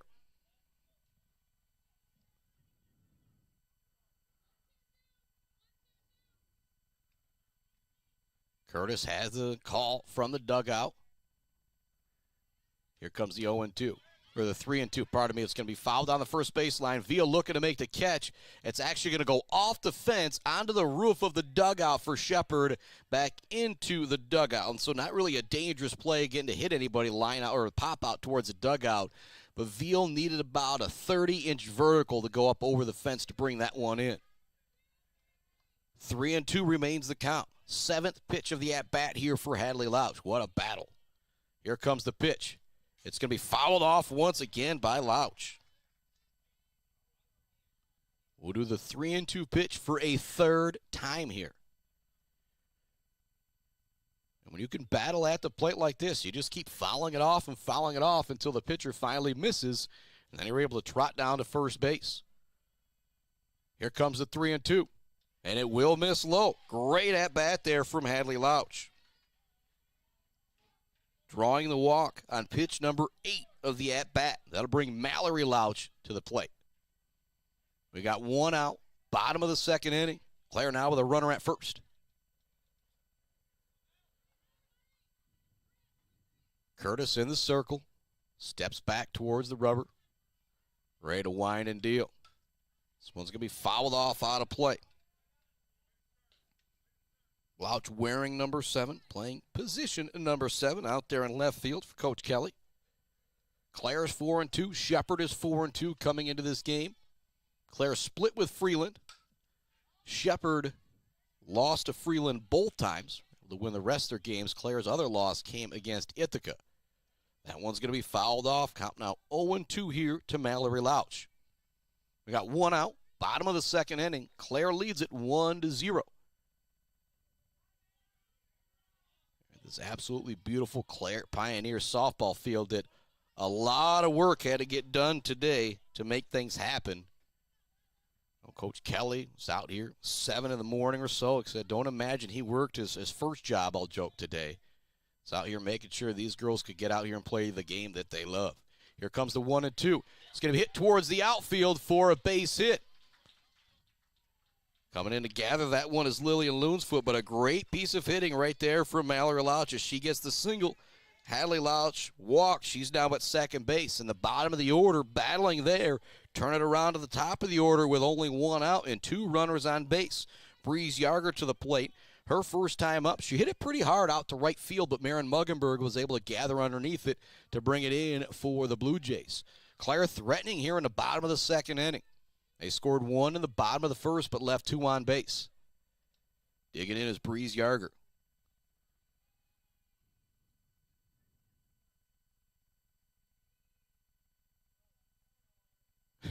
And there was a little bit of goof up right there. You could just hear the umpire just say, all right, start over. Yarger wasn't quite ready. Curtis didn't know if she was ready. Here comes the wind and the pitch. It's going to be outside. 1-0 the count to Breeze Yarger. And this is what I talked about in the pregame. These are the type of moments out here you're going to have to stay cool in the circle, whether you're Wyman, whether you're Curtis. There's going to be base runners. There's probably going to be runs scored for each team here today. You got to make sure you are on top of things. That one's also going to miss high and outside to Yarger. Kara Heinz is on deck. She singled and scored a run in the first inning, the lone run of this ball game so far. But right now, Clare is threatening. It's a 2-0 count to the leadoff hitter, Breeze Yarger. Runners are at first and second. At second's Hadley Louch. At first is Mallory Louch. It's a 1-0 ball game here in the bottom of the second inning. Clare looking to add to their lead. Curtis looking to shut things down as she did in inning number 1. A pair of strikeouts to end the bottom of that first inning. Swing and a miss that time. Turning up the gas on that one was Lou Curtis. Steps back into the circles, got the sign from the dugout. Here comes the 2-1. That's going to be pop foul out of play. And Yarger is one of the girls, even a 3-0 count, I imagine she has the green light from Coach Kelly with the power, the contact, the average that she has. Here comes the 2-2. It's going to be low, run the count to 3-2. Big moment right here in this ball game. Heinz, who's on deck, singled her first time up. You don't want to load the bases for her. 3-2 count. At the plate is Breeze Yarger. Bottom of the second inning. Clare leads it 1-0 over Shepherd. Be a liner back to first base. Curtis looking to get the lead runner at third, but there was nobody there, and so there's nobody to go to for the out. It's an infield single for Breeze Yarger, and now the bases are loaded for Kara Heinz. And those are the type of moments I talked about again. If you're Lila Curtis, you can't get yourself worked up in this situation. Maybe a mistake out there, but there just really wasn't anywhere to turn. It was great base running. We now got a meeting of the minds out here in the circle. We'll see if there is a pitching change. If there is, we will send it off to a quick break ourselves. Clare leads at 1-0. They've got the bases loaded here in the bottom of the second inning with the number 2 hitter, Clare Hines, at the plate, who has already singled and scored a run today. And it doesn't get any easier after that because it's Pam Allen and Miss Kylie Wyman. Already also both reached base in this game. But this is the moment. I think Coach Loonsfoot's out there saying, if 2 or 3 runs come across here, that's fine. We knew coming into this game we were going to have to score 5 or 6 runs to beat this Clare team. And so just get out of this inning. If run comes across, whoop-de-doo, we've got to get our offense going. 1-0, Clare with the lead. Stepping to the dish is Kara Hines. Wearing number 1, she plays second base for the Pioneers. At third is Hadley Lauch. At second is Mallory Lauch. At first is Breeze Yarger. Stepping up, kind of a rainbow pixel bat there, is going to be Kara Hines. Batting from the right side. Big moment here in this one. 1 out. Bases loaded. Bottom of the second inning for Clare. They lead at 1-0 over Shepherd here on the Mid-Michigan Sports Network. High fly ball to the outfield. Muggenberg gathers underneath it. The quick throw in. The runner doesn't come home from third. And so it's a pop out to right field. A big out there from Miss Lila Curtis, and Muggenberg out in right field. There is now 2 down. But the scary part, if you're the Shepherd Blue Jays, is Pam Allen and now steps to the dish with the bases loaded. And you can't pitch around her because Kylie Wyman's on deck. 2 outs, bottom of the second inning. Bases loaded for Clare. That one's just going to miss on the outside corner. Clare left 2 on in the first. They do not want to leave 3 on here in the second. Curtis has got the sign. Here comes the 1-0. That one's also going to be low. 2-0 now, the count to Pam Allen. And as I mentioned, you cannot pitch around her with Kylie Wyman on deck. She's already got an RBI double in this one. Allen digs back in. 1-0. Clare leads it. Bottom of the second inning. 2 outs. Bases loaded. That one is just going to miss. 3-0 now, the count. Oh, actually, it's 2-1, pardon me. 2-1 now, the count. Here comes the windup and the deal from Curtis. That one's just going to miss. It's now 3-1. If you're Englehart, you're saying, where did that one miss? And best seat in the house brought to you by Woods Household Appliance. It is those umpires out there right on top of things. Here comes the 3-1 from Curtis. Hit towards short. McDonald fields it over to first, and they'll get the out and get out of the inning. The bases are left loaded for Clare off of 1 hit and a pair of walks. What a job by Lou Curtis. That's exactly what I talked about. Keeping it cool in the circle. You're going to have base runners. You're going to give up runs. Great job out there by Lila Curtis to stay patient in the dish. Due up for the Blue Jays. It's back to the top of the order with Loonsfoot, McDonald, and Englehart back right after this on the Mid-Michigan Sports Network. Mount Pleasant Automotive on Mission has been serving local auto shops and do-it-yourselfers since 1988. Mount Pleasant Automotive is locally owned and carries all the auto part, car care products, and auto maintenance supplies you will need. Visit them online at mtpleasantautomotive.com. Mount Pleasant Automotive, caring for our cars and our local student athletes. Konwinski Construction offers a full range of construction services on small and large projects. Konwinski Construction is a leader in the community and are proud to support those student athletes who will be leading our community tomorrow. Konwinski Construction on Gover Parkway, Mount Pleasant. Let's head back to the action on the Mid-Michigan Sports Network. Welcome back to this action and this Mid-Michigan Sports Network. Chris Bachman with you. We are headed to the top of the third inning. It's 1-0 Clare Pioneers with the lead behind an RBI double from Kylie Wyman. And oh yeah, she's also struck out 5 in the circle. It's been a pretty nice little Friday afternoon so far for Miss Kylie Wyman. But the Blue Jays, though, got some momentum as they got out of a bases-loaded jam. Back in that second inning, Forsberg started things out, grounding out to the shortstop. Hadley Lauch drew a walk. Mallory Lauch singled. Breeze Yarger with an infield single. And then Kara Hines popping out to right field for that final out. Big-time job there from Miss Curtis to get out of that second inning. Here comes Loonsfoot to the plate, and again, you can see that shift out here.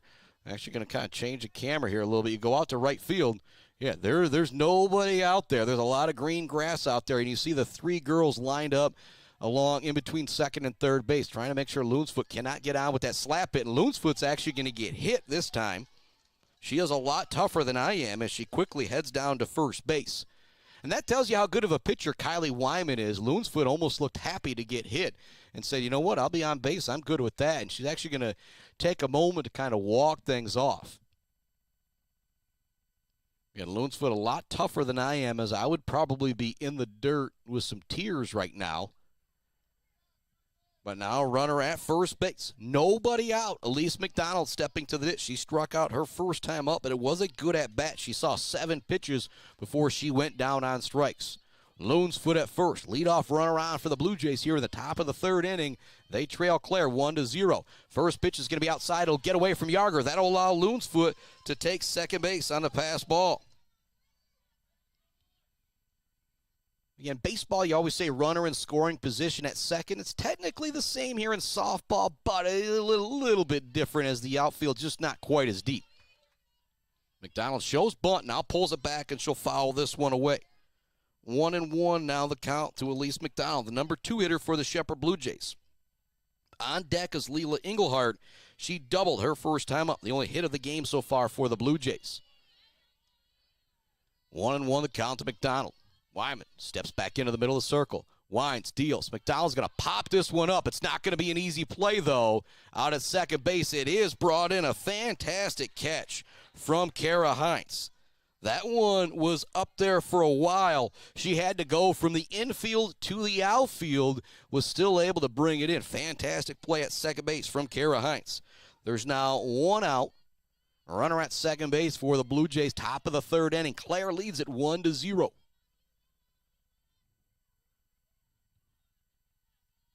Engelhardt's going to line this one towards short. Louch gathers it, throws it over to first. It's going to be in the dirt. Engelhardt is safe at first. Again, your boy's ruling that an infield single, not an error, because that is not an easy catch and throw. My saying is that if I can't make the play, I am not going to rule it in an error.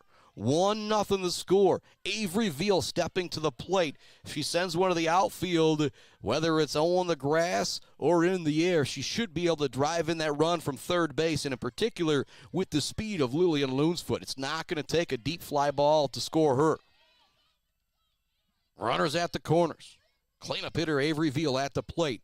1-0, Clare with the lead. She goes to bunted, looking for the catch behind the plate is Yarger. She almost brought it in. Woo! That would have been our Bills' custom fabrication of the game if Yarger was able to bring that one in. What an effort. She didn't even have time to flip off the catcher's mask. She just had to turn and kind of lay out and try and catch it. Almost brought it in. Veal stepping back in, ready for the 0-1. Runner will take second base. Nice job by Engelhardt reading that one. 1-1 the count to Avery Veal. Runners at second and third. Wyman gets the call from the dugout. Steps back in, ready for the 1-1. Just like I talked about last inning, same with Kylie Wyman. These are those situations, if you're Wyman, you just have to take a deep breath and relax and tell yourself, this is a powerhouse team that I'm playing. I may give up a run, I may give up 2, but I just got to keep my cool and continue to throw strikes. Here comes the 2-1 to Veal. She's going to line this one towards right field. It's going to be almost caught on the dive, but it gets down. Coming in to score from third is Loonsfoot. Moving up to third is going to be Engelhardt. And we are tied at 1 apiece on the RBI single from Avery Veal. But those are the exact situations I talked about it all that last half inning in the bottom of the second with Lila Curtis. If you are Kylie Wyman, you just have to shrug it off and continue to battle. You know this is a great team that you're going to give up some runs to. Again, this game, I said, it could be a great pitcher's matchup, and we still could end up with a 9-8 type of battle. That's how good these offenses are on each side of the ball. Lila Curtis is stepping to the plate after the RBI single from Avery Veal. Engelhardt is at third. Veal is at first. Curtis at the dish. She walked her first time up. Ran the count full and was able to take the pitch for a walk. Big moment here in this one. Top of the third inning. We're tied at 1 apiece. There's 1 out. Runners are at the corners for Lou Curtis. Curtis digs in, batting on the right side. Umpire's ready to go. Wyman has got the call from the dugout. Curtis shows bunt. She pulls it back. Ball 1. Lexi Smith is on deck. She struck out her first time up. Curtis at the plate. Still with a runner at third base and under 2 outs. A high fly ball, some type of sacrifice here would be a big deal for the Blue Jays to take the lead. Curtis shows bunt again. She misses it this time. Pam Allen coming in from third base, ready to field that one as well. Just a great play from Pam Allen reading that one. By the time Curtis went to put the bunt down, Pam Allen was almost on top of her bat. 1-1 to count. We're tied at 1 apiece. Whole lot of ones out there, I'll joke. Curtis pulls this one back and swings away. She's going to foul it off. A little bit of stomp out there from Curtis. Thinks that was one she may have missed right there. 1-2 the count. Tied at 1. Top of the third inning. The Blue Jays, the Pioneers. Softball action here on the Mid-Michigan Sports Network. 1-2 is going to be a hard shot foul down the first baseline. Way foul, but a lot of power on that one from Curtis. If she can straighten that one out, it would be tough for Clare to deal with. 1-2 the count.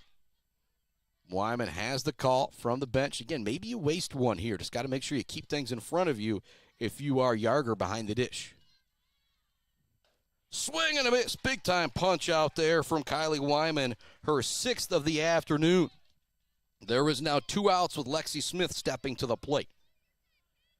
Big spot here. And again, I don't know grades for all these girls. I do know Smith is a freshman, a big spot for her, but a girl who's played a lot of softball, a lot of big-time softball. But a big moment right here. Senior versus freshman. Runners on second and third.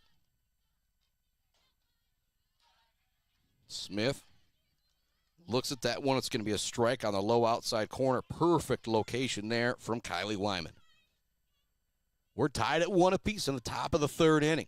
Shepherd Blue Jays, Clare Pioneers here on the Mid-Michigan Sports Network. Big cut that time from Lexi Smith, swinging for the fences, but she can't catch up. Counting is now 0-2. Wyman has already punched out 6.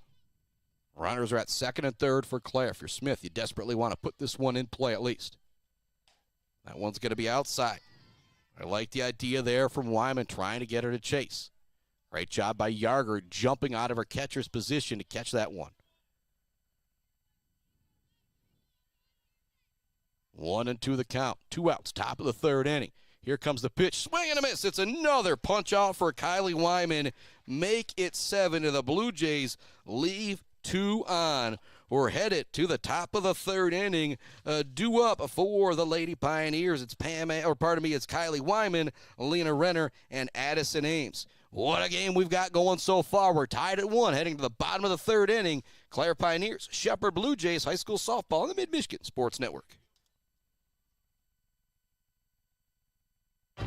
Bill's Custom Fab can handle any job you need, from large-scale steel building projects to fixing your favorite stainless serving pan. Bill's Custom Fab can weld and fabricate anything. Call today at 989-772-5817 or stop by on Gover Parkway in Mount Pleasant. Jenna Gates and Kyle Gates here. We are the 5th generation with Gates Drilling and Service. We've been serving our friends and neighbors in Michigan since 1893. We have the latest and greatest well drilling technology, allowing us to put in wells where others can't. Lake lots and tight spaces are no problem. From our family to yours, thank you, and call at 989-772-7841 for all your well drilling and service needs. Gates Drilling and Service, where Gates goes, water flows.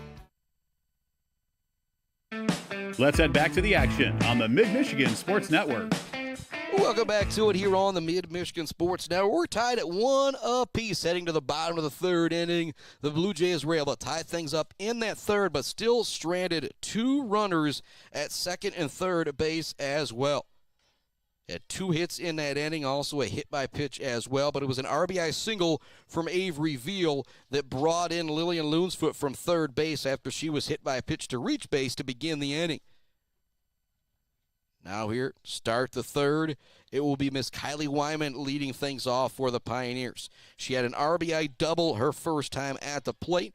It's a big out for Clare to get Pam Allen out with the bases loaded. Did not allow Kylie Wyman to come up with a couple runners on. Kylie Wyman has also struck out 7 in the circle as well. Struck out the side in the first. That one's going to be roped out towards center field. It's going to be extra bases again for Kylie Wyman. She rounds second, going in for third. Will they send her? No, she will hold up at third. And so triple and a double for Kylie Wyman to start this game. She's just a single and a home run away from the cycle now. Stepping in is going to be Lena Renner. Renner struck out her first time up, but it was a good at-bat. It was a 1-2 count. She fouled off a couple pitches before she ultimately went down on strikes. Big-time hit there from Kylie Wyman. And again, I'll say that's why it was such a big deal in that last inning, the bottom of the second inning for the Blue Jays. Not allow Wyman to come up with a couple runners on. This one's roped past third and short for a base hit for Lena Renner with an RBI single. She will drive in Kylie Wyman, and Clare, just like that, they've seen 2 pitches here in the bottom of the third inning, and they've got a runner across as Addison Ames steps into the dish. That one was just smoked by Lena Renner right in between third and short. 2-1, Clare back in front here in the bottom of the third inning. They scored 1 in the bottom of the first, now 1 here in the bottom of the third to give themselves a 1-run advantage.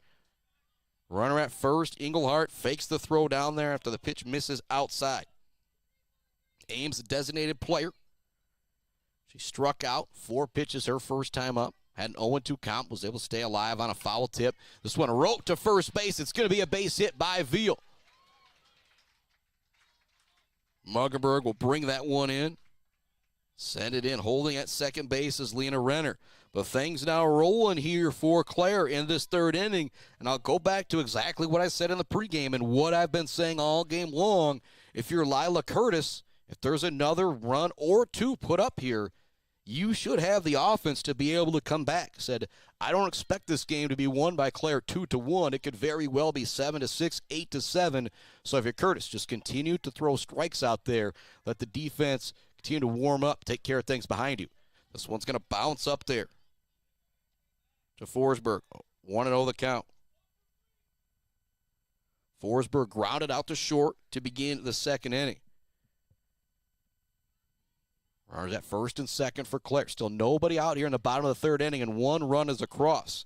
The inning started with a triple from Kylie Wyman. She was brought in on an RBI single from Lena Renner. Then it was Addison Ames who singled. Now runners at first and second with Ames and Renner. At the dish is Forsberg. 2-0 count. Here comes the pitch from Curtis. That's going to be on the outside corner for a strike. 2-1. Hadley Louch is on deck. Mallory Louch behind her. Then it's back to the top of the order for Clare. That's what you don't want if you're Shepherd in this inning, if it's my opinion. He said you give up another run or 2. It's not the end of the world. Veal fields this one at first base, steps over for the quick out. That does allow the runners to move up to second and third. So if you wanted to call that a sacrifice there from Forsberg, you could. I think she wanted to get the hit. It does move up the runners to second and third with Hadley Louch coming to the plate. And still just 1 out. So Hadley Louch, the high fly ball or something here, could score that run. And does look like we may now have a pinch runner coming in for Addison Ames. Coming in to run for Ames is going to be Miss Brianna Smith, who's playing out in center field. Runners at second and third. 1 out. Hadley Louch at the dish. It was a full count. She also fouled off a couple as well. It was pitch number 8 of the at-bat when she drew the walk last inning. Big moment here in this one. Clare already with 1 run across, and they're threatening with runners at second and third. 1 out. Number 8 hitter, Hadley Louch at the plate. She's going to swing at the first one. Probably would have been a ball high, but instead it's a foul off the fence. And Curtis has already punched out 2 through 2. Punch out here would be big for the Blue Jays. Louch steps back in, hitting on the right side. Shows bunt. It's going to be down. It's a good one. They get it home in time for the out. Great play by Lou Curtis coming in from her pitcher's position. The sacrifice bunt does not work. Louch is able to reach, but out trying to go home is Lena Renner. So reaching via fielder's choice will be Hallie Louch, but a big-time out at home. Leela Englehart getting the tag as well. That could be a play that could be in the running for our Bills Custom fabrication of the game. Tag out at home for the second out. Score remains 2-1 Clare. Mallory Louch now at the plate, and there's runners at the corners. First pitch is going to miss for ball one to Mallory Louch. Breeze Yarger due up after this. She's popped out to right field and had an infield single. Here comes the 1-0 from Curtis. This one's going to be lined down the right field line, but it's going to go foul. Nice piece of hitting there from Louch. Just needs to straighten that one out. 1-1 now the count. We're in the bottom of the third inning. Clare leads it 2-1. It's early, but this game will go a long, long way in deciding who wins that Jack Pine softball conference. Here comes the 1-1 from Curtis. This one's going to be fouled off as well by Louch. 1-2 now the count. So if you didn't have a runner at third base, probably try and bounce one up here, get that dropper if you are Lou Curtis, but that runner at third, you got to be much more careful. You can't let one get by Englehart. Swing and a miss. That will be strike three, and another big punch out, the third for Lila Curtis, and she has had them in big-time situations. Clare does get one run across, but they leave two more runners on. That is already 7 left on base for Clare through 3 innings. Due up in the fourth for the Blue Jays, it's Riley Morehouse, Ellie Drozd, and Jayla Trepanier. Back with more softball on the Mid-Michigan Sports Network right after this. Brad Malley Well Drilling has proudly served Mid-Michigan since the early 1990s. We are family-owned with 3 licensed drillers and over 100 years of experience. We specialize in 5-inch PVC water wells and systems ranging from 2 to 12 inches. Every well we do includes a 5-year warranty and 1-year parts and labor guarantee. We are available 24/7, and you'll always talk to a real person. Call Brad Malley Well Drilling today for a free estimate. Trusted service, generation after generation. Clark Modular Homes in Mount Pleasant are a one-stop shop from the buy, the build, and beyond with their fantastic service department. Stop in to see their selection and purchase options today on Pickard Road or visit them online at modularhomesbyclark.com. Clark Modular Homes, supporting Mid-Michigan youth in and out of the classroom. Let's head back to the action on the Mid-Michigan Sports Network. Welcome back to it here on the Mid-Michigan Sports Network. We're at the top of the fourth inning. It is the battle that I expected. Clare leads it 2-1 over the Lady Jays of Shepherd. 7, 8, 9 for Shepherd due up here. And just like the Blue Jays did a great job not letting things turn around back to the top of the order in that last half inning, I think that's what you're looking for if you're Clare here. If you can get a 1-2-3 inning, you can start to give yourself some momentum in this game. Clare through 3 innings has left 7 on base. Shepherd not far behind. They've left 5 on base. That's what happens when we have 2 dominant pitchers like Lila Curtis. Here comes a fly ball to the outfield. It's going to be down for a base hit, and then it kind of trickles into foul territory, which is going to allow Morehouse to come up with a leadoff double for the Blue Jays. Think about that. Zaid Batchelder, baller of the game, brought to you by Weefrich Financial. Well, right now it's Miss Kylie Wyman, who struck out 7, has an RBI double and a triple and a run scored. But Morehouse for the Blue Jays now has a walk and a double. So a great performance for her at the plate again. Maybe the best pitcher in the state that the Jays are going up against here. That one's going to miss outside, 1-0 the count to Drozd. Ellie Drozd, her first time up, popped out to the pitcher. It was a great play from Kylie Wyman, making the catch on the run along the first baseline. Morehouse at second base. Swing and a miss that time. Gets away from the catcher, though. You might take a strike if you're Ellie Drozd on this on this plate appearance there to move that runner up to third base. That's what happens there, and that swing definitely made it much more difficult for it to be brought in behind the plate from Breeze Yarger. It's a 1-1 count, nobody out. Top of the fourth inning. Clare leads it 2-1, but Shepherd threatening with that runner on third base and nobody out. We're going to tie things up here in the fourth. Wyman steps back into the circle. Here comes the pitch. It's going to miss low to Drost. 2-1 now the count to the designated hitter for the Blue Jays. Top of the fourth inning, 2-1. Clare with the lead. Runner on third base for the Jays. Nobody out. Number 8 hitter Ellie Drost at the plate. Ahead in the count, 2-1 versus Wyman. Chasing that one way high there was Drost. Again, you can see the movement of, well, you can kind of see the movement of the pitch there from Wyman through that chain link as it just rose real quick, and there was nothing Drost could do with it. 2-2 now the count. If you're Ellie Drost, you really want to put this in play to get that runner home from third base. So it's going to be fouled off out of play down the first baseline. Great job by Drost staying alive there, and a tough pitch from Kylie Wyman. Jayla Trepanier is on deck. She struck out her first plate appearance. Digging back in is Drost. 2-2 the count. Kylie Wyman gets the call from the dugout. Steps into the circle, and she's ready to go with the 2-2.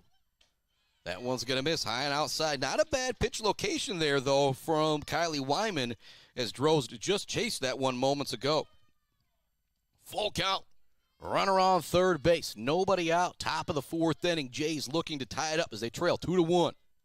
Swing and a miss. A big-time punch out there from Kylie Wyman. She has struck out 8 Blue Jays. Woo! 3 in the first, 2 in the second, 2 in the third, and already 1 here in the fourth. Trepanier stepping to the dish. Number 9 hitter, just pretty much another leadoff hitter with the speed that she has at the plate. Wyman winds and deals. Trepanier shows bunt. She gets it down. They want to get the throw home. It's not in time. Sliding in safely to tie up the game is Riley Morehouse on the RBI bunt single. We're just going to rule it an RBI single from Jayla Trepanier. A big-time play from the senior Trepanier to drive in the run to tie the game at 2 apiece here in the top of the fourth inning. And Renner and Wyman from first base and pitcher kind of didn't really know who was going to make that throw.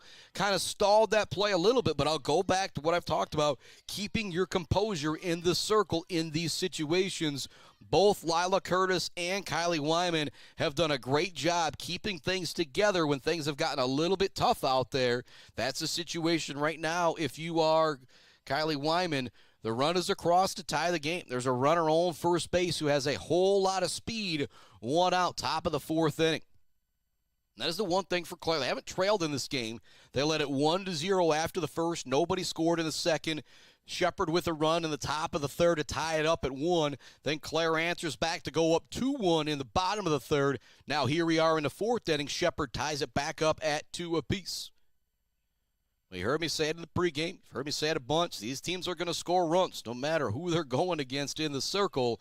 It's a matter of staying composed out there and making big-time pitches when you have to. Curtis and Wyman have both done a great job of that. That's why we've only got single numbers on the scoreboard in some innings. As I mentioned, the Jays have left 5 on base through 3. Clare has left 7 on base through 3. These pitchers have done a great job when those runners have got on to bear down and get out of the inning. Loonsfoot stepping to the plate. And again, nobody out in right field for Clare. Just daring Loonsfoot to hit it that way. It's going to be a pop foul down the left field line. Goes out of play. Again, I'll kind of turn the camera and zoom in a little bit. There is nobody in the outfield out there for Clare. Not even necessarily in center field. Smith is pretty much over in left field. Loonsfoot digs back in. Here comes the 0-1. She checks her swing, but I think she's going to have gone around, and it will be 0-2. Great location on the outside corner there from Wyman. Got the check swing that turned into a chase. 0-2 the count. We've got 1 out. Top of the fourth inning. Blue Jays with runners at the corners. This one's going to be popped up. Wyman making the call. She brings in the catch. So pop out to the pitcher for Loonsfoot. Here comes Elise McDonald with 2 outs. Runner at first base for the Blue Jays. They already got a run across here in the fourth to tie this game.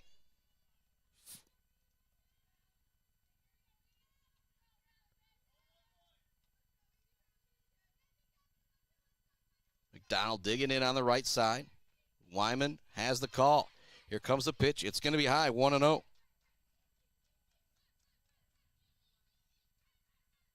Again, with some lineups in this situation, you might try and pitch around Elise McDonald. But you got Leila Englehart, Avery Veal, and Lila Curtis due up after this. Both these teams, there's just not really anywhere to pitch around. Grounder towards short. Hadley Louch is going to take it and go to second for the out. That'll be out number 3. Great decision by Louch there to not make the throw and just take the short run. But the Blue Jays do get one run across. They leave one more on base as well with 2 hits. Well, is it 2 hits? I'll give the RBI single there to Jayla Trepanier after she brings in Riley Morehouse after she doubled. Due up for the Lady Pioneers of Clare. It's back to the top of the order with Breeze Yarger, Kara Heinz, and Pam Allen. You're listening to the Mid-Michigan Sports Network. Much love to our friends at Barberry Law. We're coming to you live from the Barberry Law Studios built by Conwincy Construction. Also love to Gate Strung and Service. Bill's Custom Fab, sponsor of our fabrication of the game. Also love to the Bird All-American Grill, our post-game show sponsor. The only place you'll ever find this guy post-gaming is the Bird in downtown Mount Pleasant. I think I mentioned moon bread or some sun bread is going to be happening tonight for this guy. Also love to Clark Modular Homes, Weefrich Financial, sponsor of our Zaid Batchelder Baller of the Game. What's also the Appliance, a Brad Malley Well Drilling and Malley Construction. If you think about that Weber Brothers Sawmill Timber of the game and our Zaid Batchelder Baller of the game so far, it has got to be Miss Kylie Wyman. She has struck out 8 Blue Jay batters through 4 innings, and she's been pretty darn good at the plate as well. She's responsible for those 2 Clare Pioneer runs. She drove in Kara Heinz in the first inning, then she tripled in the 3rd inning and was drove in by Lena Renner. Maybe the biggest play of the game, or Bill's Custom Fab fabrication of the game, is kind of 2 plays at the plate. One where Shepard was able to get the tag at home. The other where Clare was not able to get the tag at home. 3-1 could be the score if those things went the other way. But instead, we are at 2-2 heading to the bottom of the 4th inning with Breeze Yarger at the dish. Yarger catching for the Pioneers today. She wears a number 4. She popped out to right field in the first and had an infield single in the 2nd inning. Comes the first pitch of the at-bat in the bottom of the 4th inning. It's going to miss inside, 1-0 the count to Yarger. And you start to think about Curtis and Wyman maybe getting a little bit of fatigue out there. This might be the most sun they've had in a ball game so far. This one's roped out towards left field. Smith looking to gather, and she does catch it out in foul territory. So pop out to left field, a big-time play out there from the freshman Lexi Smith for the Blue Jays with the catch in foul territory. Anytime you can bring one down in foul territory against a girl like Breeze Yarger, it is just a breath of fresh air for Coach Loonsfoot, along with Curtis in the circle as well. Heinz stepping up to the plate. She singled and popped out to right field in her 2 plate appearances, 1 for 2 on the day. She did score the first run of the ball game back in the first after she was drove in on an RBI double from Kylie Wyman. First pitch is going to miss, 1-0 the count. Heinz steps back in, batting from the right side. Here comes the pitch from Curtis. It's going to be pop foul down the right side. It'll get out of play. 1-1 now the count to the number 2 hitter for the Clare Pioneers. Where's number 1? Plays second base. Lila Curtis struck out 3. She ended the first and ended the 3rd with strikeouts to get out of some very, very difficult situations. Here comes the 1-1. That one's going to miss high. 2-1 and now the count to Heinz. Allen on deck, who's 1 for 2 on the day. Behind her is Kylie Wyman, who was 2 for 2 on the day with a double and a triple. Heinz waves the bat, gets ready for the 2-1. That one's just going to miss high. 3-1 now the count to Kara Heinz. And with Allen and Wyman on deck, you do not want to put Heinz on with a free pass here.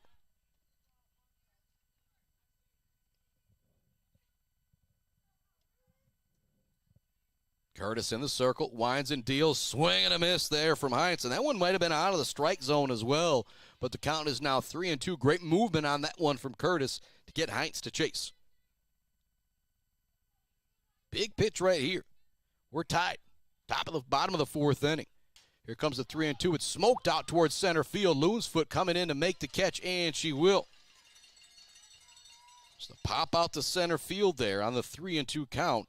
Great at bat from Heinz, but couldn't make it happen at the end. As they say, baseball, softball, a game of failure. Even when you smoke it like that, a lot of times it's going to be right to the center fielder. Maybe getting under it just a little too much as well was Heinz. Now Pam Allen stepping to the plate. She singled and was stranded at third base in the first inning and ended the second inning. This one's going to be hit towards center field once again. Loonsfoot gathers underneath it and makes the catch on the run. Big-time catch there from Lillian Loonsfoot. And so you got a fly out to left field, then a pair of flyouts to center field. And for the first time in the game, the Clare Pioneers go down in order. I'm looking to see if the Jays have gone down in order yet. Nope, that has not happened. We are headed to the fifth inning. We are tied at 2. This one looking like it could be an instant classic out there with the Blue Jays and the Pioneers. And it does look like, no, we will not have it. I saw Lena Renner standing in the circle for a moment, and I thought, is she going to be coming in a pitch? Kylie Wyman's been pretty good in this one. I don't know if I'd take her out, but it is Wyman back in the circle with the softball. It's the heart of the order coming up for the Blue Jays. 3, 4, 5 with Leela Engelhardt, Avery Veal, and Lila Curtis. Talk about Wyman being 2 for 2 on the day. Engelhardt is her counterpart hitting the baseball for the Lady Jays, as she is 2 for 2 on the day with a single and a double. She does not have a run scored. Avery Veal drove in the first run of the game for the Blue Jays back in the third inning, bringing in Loonsfoot after she reached base being hit by a pitch. Then the fourth inning started off with a double from Riley Morehouse. She was drove in on a bunt not a sacrifice bunt, but a bunt single RBI. Yeah, I kind of goofed that up a little bit from Jayla Trepanier. The gist of it is we're tied at 2, heading to the fifth inning. At the dish for the Blue Jays, Leela Engelhardt. She's 2 for 2 on the day. First pitch is going to be high and outside, 1-0. Engelhardt digs back in. He's going to pop this one up towards third base. Pam Allen gathers underneath it to make the catch. It's pretty much 4 straight fly balls now in a row, all brought in by everybody. Impressive play out here in the field from both teams. Avery Veal now stepping to the dish. She struck out her first time up in the first inning on a full count, hit an RBI single on a 2-1 count back in the third. We're tied at 2, top of the fifth inning. Pioneers, Blue Jays, high school softball, as good as it gets here on the Mid-Michigan Sports Network. Checking out some more score updates. Sacred Heart was up 5-0 against St. Charles. They actually won their first game via Mercy, 15-0. 1-1 now the count. And Ithaca leads Mount Pleasant 6-1. Maylee Aiken continues her strong start to the season for the Lady Jackets. That one's going to miss inside 2-1. Now the count to Avery Veal. Bottom of the fifth inning in Mount Pleasant as the Lady Yellow Jackets lead the Lady Oilers. 2-1. This one smoked, just missing it as Avery Veal as it goes off the backstop here. It's going to run the count to 2-2. We are tied at 2 apiece. We're in the top of the fifth inning. The Blue Jays, the Pioneers. It has been a battle. No crooked numbers up across through 4. 1 of the first, 1 of the third for Clare. 1 of the third, 1 the fourth for Shepherd. Veal's going to put a drive into this one out towards center field. Not an easy catch. Coming in to make the play is Smith. And so that is our third flyout in a row. Or pardon me, 5th flyout in a row. You go back to the 4th inning, pop out to left field, pop out to center field, fly out to center field. Now to start this inning, pop out to third base, fly out to center field. Lila Curtis now stepping into the dish. She walked her first time up, struck out her last time up. Technically 0 for 1 on the day. So that walk doesn't count as a plate appearance.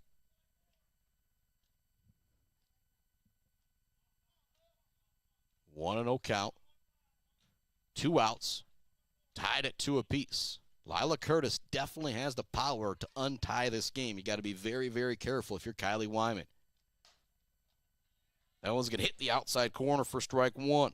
1-1 now the count to Lila Curtis, a.k.a. Lou Curtis. Curtis steps back in. Wyman winds and deals with the 1-1. That's going to miss low and inside. 2-1 now the count. Lexi Smith on deck. Riley Morehouse behind her. There's 2 outs. Top of the 5th inning. 2-1 count to the number 5 hitter, Lila Curtis. This one's going to be hit up the middle towards short. Louch charges, makes the throw in time. And so we finally got back-to-back 3 up, 3 down half innings there after a whole lot of drama through the first 3.5 innings. But the bottom of the 4th, the top of the 5th go quickly. We're going to take a break. Back with the bottom of the 5th inning. We are tied at 2 apiece. We are possibly staring at extra innings in this one. It's the Blue Jays. It's the Pioneers. It's the Mid-Michigan Sports Network. Weefridge Financial knows it can be incredibly overwhelming to navigate the world of financial planning. With trusted guidance and easy-to-understand advice, you can feel comfortable in your financial future with Weefridge Financial. Weefridge Financial assists people in all stages of life with a specialization in retirement and investment planning. Experience the power of working with an advisor dedicated to your success. Visit WeefridgeFinancial.com. Visit them in downtown Mount Pleasant. Call or text 989-953-7888. Weefridge Financial, member SIPC. The Bird in downtown Mount Pleasant, open every day but Sunday for lunch and dinner. Delicious pizza, the world-famous Bird Burger, handcrafted, fresh-baked subs, many apps, and much more. There's something for everyone at The Bird in downtown Mount Pleasant, where friends gather like family. The Bird, supporting high school sports in mid-Michigan for nearly 100 years.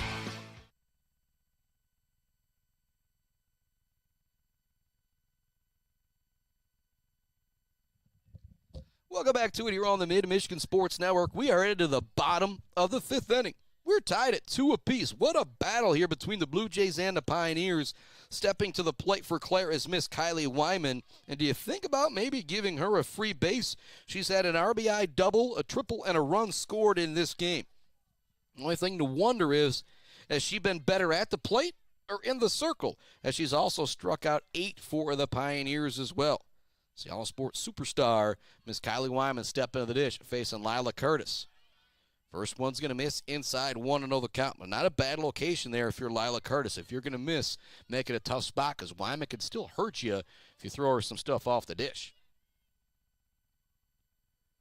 Curtis winds and deals with the 1-0. It's going to be fouled down the third baseline. 1-1 now the count to Wyman. It was 3 up, 3 down in the 4th. You're going to feel really good if you're able to get Wyman out for the first time in this game if you are the Jays. Smokes this one, but it's going to go foul down the third baseline again. 1-2 now the count to Kylie Wyman. And this is where if you're Lila Curtis and the pitching staff for Shepherd, you maybe throw 1 or 2 in the dirt right here to try and get Wyman to chase something because she has been on fire today, as hot as a block coach koozie. 2 for 2, a double and a triple. Timeout from behind the plate from Englehart. Making sure she's got the signal. Good job by her. If she wasn't ready for that, it could be trouble. Then stepping out was Wyman at the last second. That one won't count right there. Good job by the umpire saying, I don't think anyone was quite ready on that one. Let's reset things here. Count remains 1-2. Englehart, again, wants to make sure she has the correct sign from the dugout. Or maybe it's also like, I don't think we want to throw her that. Let's do something different here. Here comes the next pitch. It's going to be roped down the third baseline. Wyman continues her unbelievable day as she glides into second base with her second double of the afternoon. Zaid Batchelder, baller of the game, brought to you by Weefridge Financial. Right now, Kylie Wyman penciling herself in, even if it's possibly a losing effort. She's 3 for 3 with 3 extra base hits, an RBI, a run scored, and she struck out 8 through 5 in the circle. Whew, what a performance from Kylie Wyman, and now she's on second base. At the dish is Pam Allen, who takes strike 1. Big moment in this game if you're Clare. We're in the 5th inning. It's getting late. You've got a runner on second with nobody out. Got to make sure you can get her across home plate to take the lead. This one's popped towards short. Nice job by Elise McDonald bringing that one in. Great pitch there from Lou Curtis to get Renner to get underneath that one and pop it up to short. Addison Ames now stepping to the dish. She struck out way back in the first inning to end the first, and she singled and was stranded back in the third. She's going to rope this one out towards right field. Muggenberg looks to gather it. She can't quite bring it in, and so the run will score easily from third base. Kylie Wyman with her second run of the game, and this one is to go ahead 3-2, and it's an RBI single, a big-time hit there from the designated hitter, Addison Ames. Olivia Forsberg now stepping to the dish. She's 0 for 2 on the day. Couple groundouts. 3-2, Clare with the lead. 1 out. Bottom of the 5th inning. This one smoked up the middle by Forsberg. Ames left a hold at second as Loonsfoot was right on it, but a rope there from Forsberg up the middle. That'll move Ames up to second base. Forsberg at first. Now that'll bring Hadley Louch to the plate.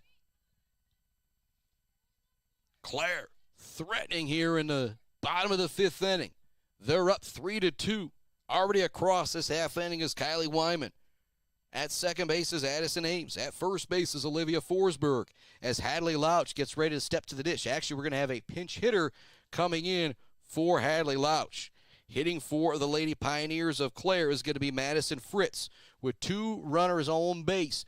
Bottom of the 5th inning.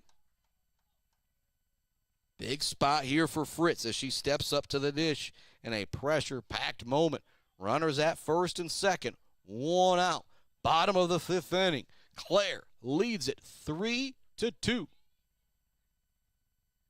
Curtis awaits in the circle. The umpire changes things on his scorecard. I think this is the only sport where you still got the umpire out there erasing things, writing in who's coming in where. Part of me just wants to make the joke of, just tell the umpires to download Game Changer and be on things pretty quickly. But a big shout out to the umpires, the officials. As it says, the MHSA, it's just practice if we don't got those umpires and those officials out there, and we need more of them.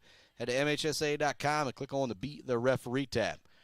Fritz now at the plate. She's going to take the first one outside, 1-0. Curtis back in the circle. Again, her and Kylie Wyman have done a great job of staying patient. They know they're going to give up some runs to these powerhouse offenses. Big swing and a miss there from Fritz. 1-1 now the count. 3-2, Clare leads it. Bottom of the 5th inning. Madison Fritz at the dish. Runners at first and second.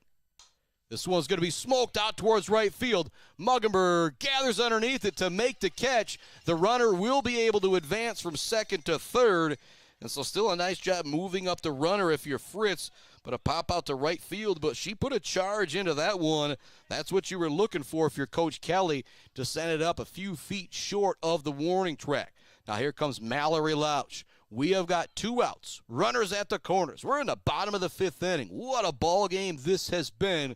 Close all the way through, in a great defensive pitcher's duel with Lila Curtis and Miss Kylie Wyman. Clare has now scored 1 in the first, 1 in the third, 1 in the 5th. All the odd innings. Shepard with 1 in the third, 1 in the 4th. It's 3-2. Clare with the lead. Bottom of the 5th inning. Runners at the corners for Clare. At the dish, Mallory Louch. And Englehart got things from the bench. Here we go. They want to throw it out to home. Now they taking first to second was Forsberg. Kind of faking the throw to second base by putting some heat on it was Englehart, and then it wasn't caught at the pitcher's mound by Curtis, but still no chance for Ames to score from third. 1-0 the count. And one's going to bounce up there. Great job by Englehart keeping it in front of her. Now the count 2-0 to Mallory Louch, and you don't want to turn things around for Breeze Yarger with the bases loaded here. And make sure you hit your location on this next pitch if you're Curtis. That one's actually going to miss as well and bounce up there. 3-0 now the count to Mallory Louch. On deck, Breeze Yarger. Louch is 1 for 2 on the day with a single and a strikeout. She's now ahead in the count, 3-0. Probably taking all the way here with the leadoff hitter on deck. It looks like there's some communication issues possibly now going on. The catcher and dugout here from Shepard. That one's going to miss. They look to quickly get the throw down to third. It's not in time. It gets away from the left fielder as well. That will allow Ames to come in and score the second run of the inning, and it's the first 2-run lead of the game. It's a walk for Mallory Louch. She heads down to first. At second still is Olivia Forsberg, but the run comes in on Ames after the overthrow down to third base. Clare now leads it 4-2. Still 2 runners on base for Breeze Yarger. She steps up to the dish. I'll bring it up again. If you're Lila Curtis, you kind of did everything right there. You did walk the batter, but then you didn't necessarily allow that run per se. Again, if you're those pitchers out there in this game, runs are going to happen. You have to continue to stay calm. Curtis has been able to do it all game, but a big moment here as it's now a 2-run lead for Clare. It's been a 1-run game all afternoon. Clare led it 1-0 after the first. Then heading into the third, Shepard tied it up. 1-1 in the top of the third. Clare took the lead back 2-1 in the bottom of the third. Shepard tied it back up 2-2 in the top of the fourth. Went scoreless for half innings in the bottom of the fourth and the top of the fifth. Now Clare has put up our first crooked number on the scoreboard of the day with a 2 spot here in the bottom of the fifth to go up 4-2. Great running from Addison Ames down at third base. She had dove back in to try and be safe on the throw from home plate.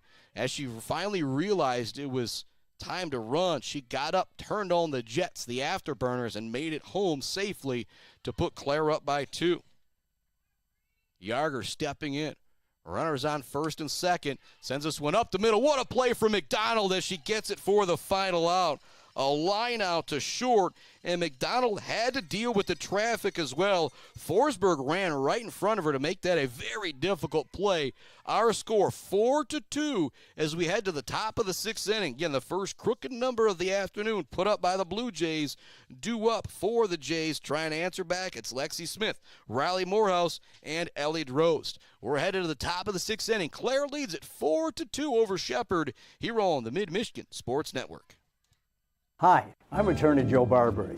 Just like doctors specialize in areas of medicine, at Barbary Law, we specialize in getting you the best possible results. If you've been injured by someone else's negligence, you owe it to yourself and your family to call our legal team.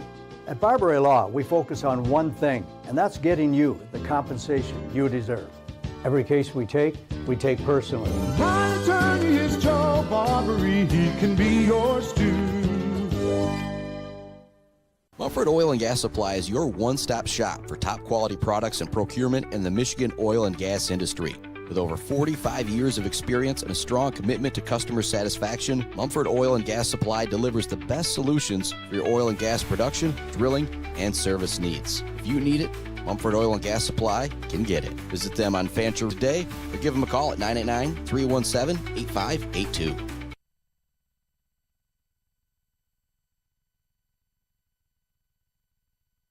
Welcome back to it here on the Mid-Michigan Sports Network. Much love to our friends, the Maryland Chapman Memorial Fund, GNS Mechanical, Hanging by a Thread, the official embroiderer of the Mid-Michigan Sports Network, Pure Plumbing, All Seasons Fireworks, WW Construction, The Diner, Block Electric, Brickner and Bunker Farm Bureau Insurance, Dick Silva Auto Sales, Powell Frame and Collision, Bogwai Banga and Bradley, Martinez Lawn Care, along with our friends at Mount Pleasant Public Schools.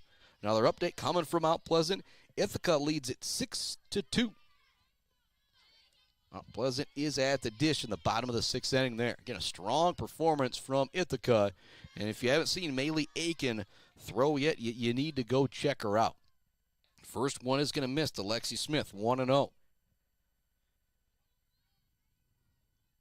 Wyman pitching with her largest lead of the day, a whole 2 runs. That's how tight this one has been. That one's going to hit the corner that time, 1-1 to count. Through 5 innings, Wyman has struck out 8 batters. She's also 3 for 3 at the plate with 2 runs scored and an RBI. That one's going to miss low, 2-1. Riley Morehouse on deck. She's had one of the better days at the plate for the Blue Jays. 1 for 1, also with a walk and a run scored. 2-1 to Smith is going to miss high, 3-1. Lexi Smith has struck out both of her plate appearances. You don't want to give her a free pass here if you're Wyman. And make sure you throw this one. Well, if you're Smith, you're probably going to see one down the middle here. As I say that, it's outside. Ball 4 for Lexi Smith. And so the Jays will be able to bring the tying run to the plate here after giving up 2 runs in the bottom of the 5th inning. It's 4-2, Clare with the lead, top of the 6th. Runner on first, nobody out for the Blue Jays. If you've been with us throughout this game, it has been a back-and-forth battle. Great duel on the pitcher's mound with Kylie Wyman and Lila Curtis. Swinging through that one, swinging, tie the game was Riley Morehouse. Wyman gets the call from the dugout. Actually, 5-2-1, I can hear Coach Kelly call out. Here comes the 0-1 from Kylie Wyman. Runner looking to take second. It's going to bounce in there. Great job by Lexi Smith. She had a great jump to take second base as she gets in there. Throw not really even close, not even really a chance for a tag for Clare. 4-2 the score. We're in the top of the 6th inning. Clare leads it. Kylie Wyman, as usual, has been dominant in the circle. Lila Curtis as well. Both have had great defense behind them throughout the game. So you give up less than double digits to either one of these teams, you feel pretty good. Pop up to the shortstop. Louch will bring it in. Nice catch there from Hadley Louch. Not easy. Got a good jump on it. Ellie Drozd now heading to the plate. She's 0 for 2 on the day. Behind her is Jayla Trepanier, who is 1 for 2 on the day. She had an RBI bunt single in the 4th inning.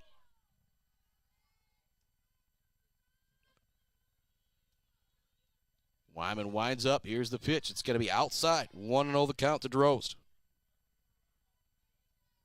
Drozd had a great at-bat her last time up. I think by my numbers here, it took 7 pitches for Wyman to put her down on strikes. If you're Wyman here, last thing you want to do is turn it back to the top of the order. You got 8 and 9 here with the runner on second. That one's also going to be high. 2-0 the count. Trepanier on deck. Loonsfoot in the hole. Loonsfoot has scored 1 of the 2 runs for the Blue Jays back in the 3rd inning. She was hit by a pitch and was able to come around and score on an RBI single from Avery Veal. That one's also going to miss outside. It's going to get to the backstop as well, which is going to allow Lexi Smith to move up to 3rd base. Count now 3-0 to Ellie Drozd. Runner at 3rd base. Tying run at the dish for Shepherd here in the top of the 6th inning. They trail Clare 4-2. 1 runner at 3rd, 1 out. Showing bunt once again is Drozd. She's going to pull it back and she'll take ball 4. It does appear that Wyman's had a bit of trouble hitting the strike zone when the Shepherd girls have showed bunt and pulled it back. Now here comes Trepanier to the plate. Again, her last time up, she set down a bunt that drove the runner in from 3rd, but there was a little confusion between Wyman and Renner. They both had a chance to field it and throw it home. They both hesitated just a little bit, which allowed that run to come in from 3rd base and allowed Trepanier to use her speed to scamper into 1st base. What a game this has been. Close all the way throughout. Clare with the largest lead of the ball game here in the top of the 6th inning. They lead at 4-2. Everybody for Clare coming together to meet with Coach Kelly near the 3rd baseline as Trepanier steps back in. Yeah, the last time we saw Trepanier at the plate, she dropped down a perfect bunt to bring in that runner from 3rd base. Was ultimately stranded in that 4th inning.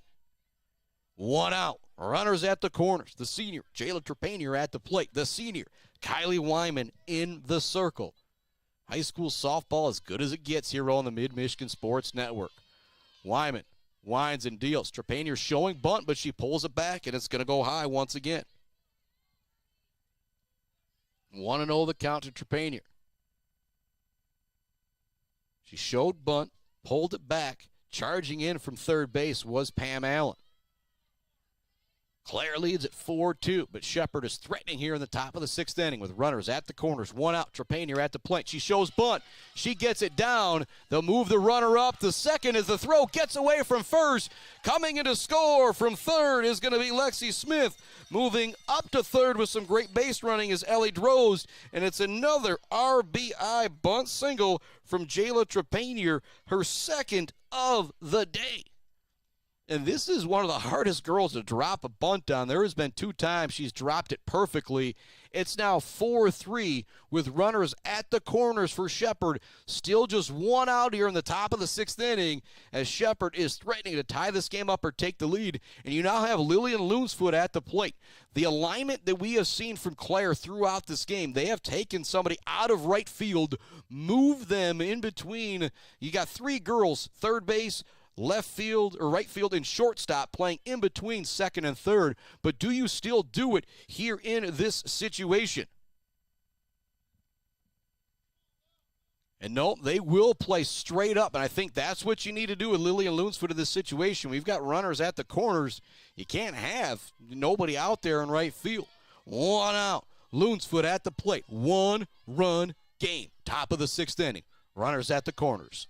Wyman into the circle, winds, deals. It's going to be high. They want to throw it down to third. It gets away. Not able to take advantage, though, at third base is the pinch runner, Muggenberg. Great job out in left field by Mallory Louch to quickly get that in. Moving up to second base with their speed is Jayla Trepanier. Loonsfoot digs in. They now do switch up the alignment here. Nobody out in right field. If Loonsfoot can send it out to the grass in right field, she will score those 2 runs and give Shepherd their first lead of the game. Looks like she was going to show bunt there for a second. The pitch will miss. On deck is Elise McDonald, who's 0 for 3 on the day, but a batter that nobody wants to see with the bases loaded or in any type of pressure situation. Loonsfoot digs back in. Here comes the 1-0. It's going to be high and inside, 2-0. An instant classic here on the Mid-Michigan Sports Network. Clare leads it 4-3. Shepherd threatening in the top of the 6th inning with runners on second and third. Leadoff hitter Lillian Loonsfoot at the plate.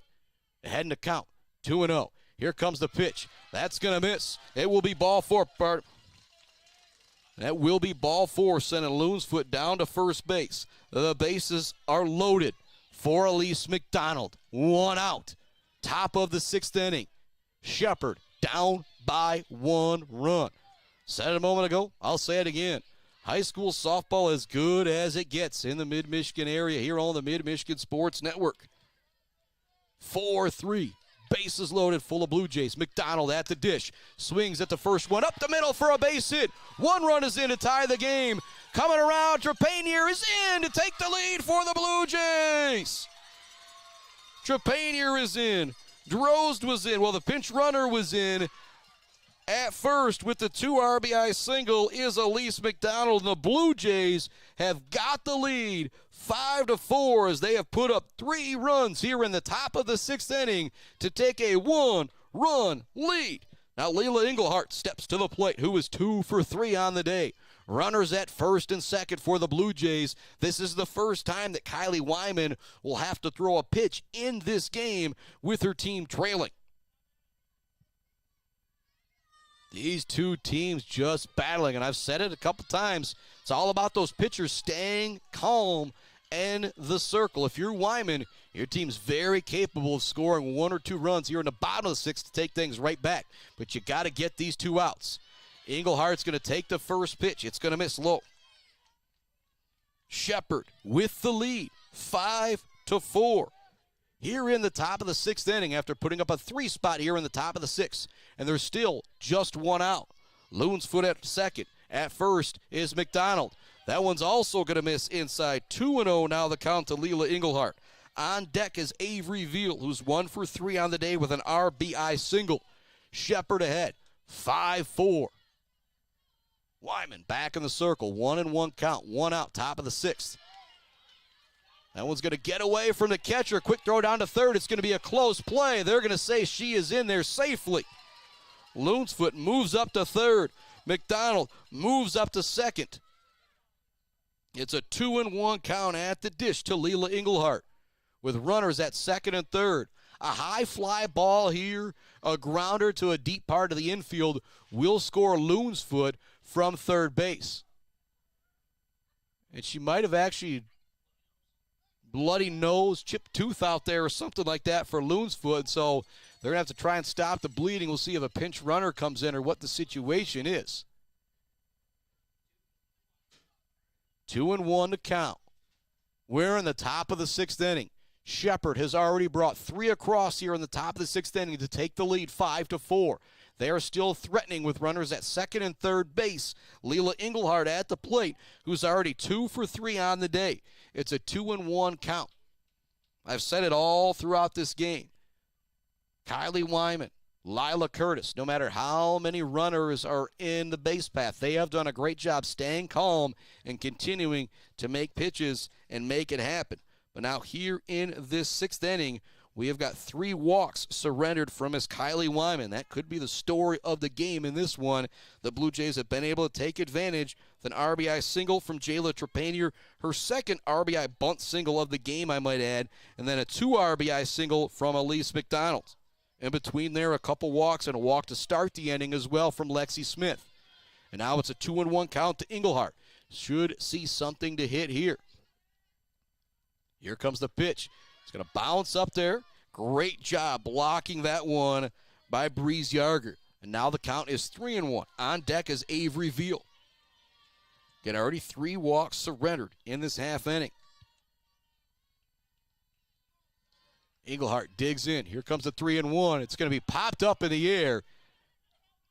Lausch makes the play at short. Woo-hoo-hoo. That was close, and being a collision with Heinz coming over from second base. But a big time out there from Wyman in the circle to keep it a 1-run game with one of the best hitters from Shepherd and Engelhardt at the plate. Now here comes Avery Veal. This is a big moment. Runners at second and third for the Blue Jays. Big swing and a miss there from Veal. Veal 1 for 3 on the day with an RBI single.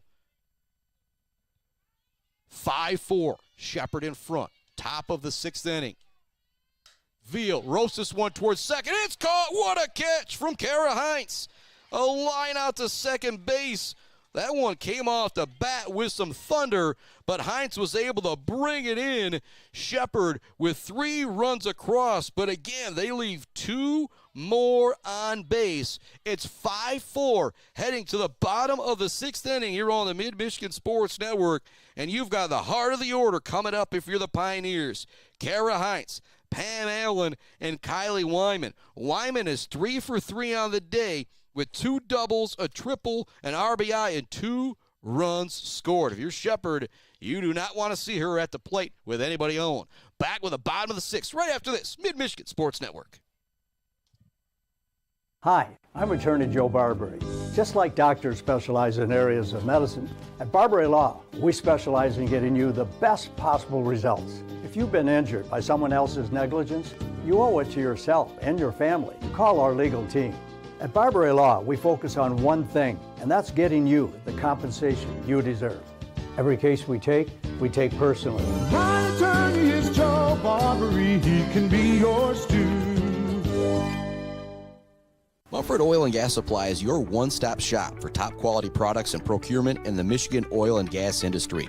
With over 45 years of experience and a strong commitment to customer satisfaction, Mumford Oil and Gas Supply delivers the best solutions for your oil and gas production, drilling, and service needs. If you need it, Mumford Oil and Gas Supply can get it. Visit them on Fancher's Day or give them a call at 989-317-8582. Let's head back to the action on the Mid-Michigan Sports Network. Ooh, doggy, things are getting good here on the Mid-Michigan Sports Network. Bottom of the 6th inning. A 5-4 lead for Shepherd. The heart of the order coming up for the Pioneers. 2, 3, 4. This one sent out to center field. It's a rope from Kara Heinz, but it's right to Lillian Loonsfoot. Again, that's that old game of failure thing right there. Of sometimes you put the bat on the ball and it seems like it's going to be perfect, and you just can't make it happen. 5-4, Shepherd in front. We're in the bottom of the 6th inning. Pam Allen at the dish. She's going to smoke this one to right field. Muggenberg going back to make the catch. It's going to get down and up against the wall. Rounding second, coming into third is Pam Allen. She'll be in there standing up with a triple. Now it's going to get away. She's going to come in and score. Pam Allen with the in-the-park home run, and this guy's box score would be a triple with an error in the normal box score. But just like that, she ties the game. She says, now I don't need any help. I can make it happen on my own. And it's now 5-5. Clare and Shepherd here in the bottom of the sixth inning with one out. And watch out. Here comes Kylie Wyman to the dish, who is 3 for 3 on the day. If you are Coach Loonsfoot thinking about a free pass, this may be the situation. But then again, if you're Lila Curtis, you're saying, no, I want to go after her. This one's going to be popped up out of play. Wyman, 2 runs scored, along with an RBI, 2 doubles and a triple. That's just at the plate. In the circle, she has also been great as well, striking out 8 Blue Jay batters. Here comes the 0-1. That one's going to plunk her, so for the 4th time, Kylie Wyman is going to be on base. This one hits her in the leg. That'll bring up Lena Renner to the plate with a runner on first. With Wyman's speed, if the ball gets away from Engelhardt just a little bit, she will be able to take second base. And again, you think about that Zaid Batchelder baller of the game brought to you by Weefrich Financial. Wyman now on the base path for the 4th time this afternoon. It's 5 apiece. We're in the bottom of the 6th inning. At the dish is Lena Renner for Clare. At first base is Kylie Wyman. First pitch is going to miss 1-0. Renner struck out in the first inning, had an RBI single in the third, and was caught trying to go home on a very close play. Then she popped out to short in the 5th. We're tied at 5, bottom of the 6th inning. And high school softball, baseball, it only goes 7. Here's another hard hit ball. Loonsfoot gathers underneath it again to make the catch. Tell you what, Lillian Loonsfoot has been very busy out in center field. She's done a great job making it happen. Addison Ames now to the plate.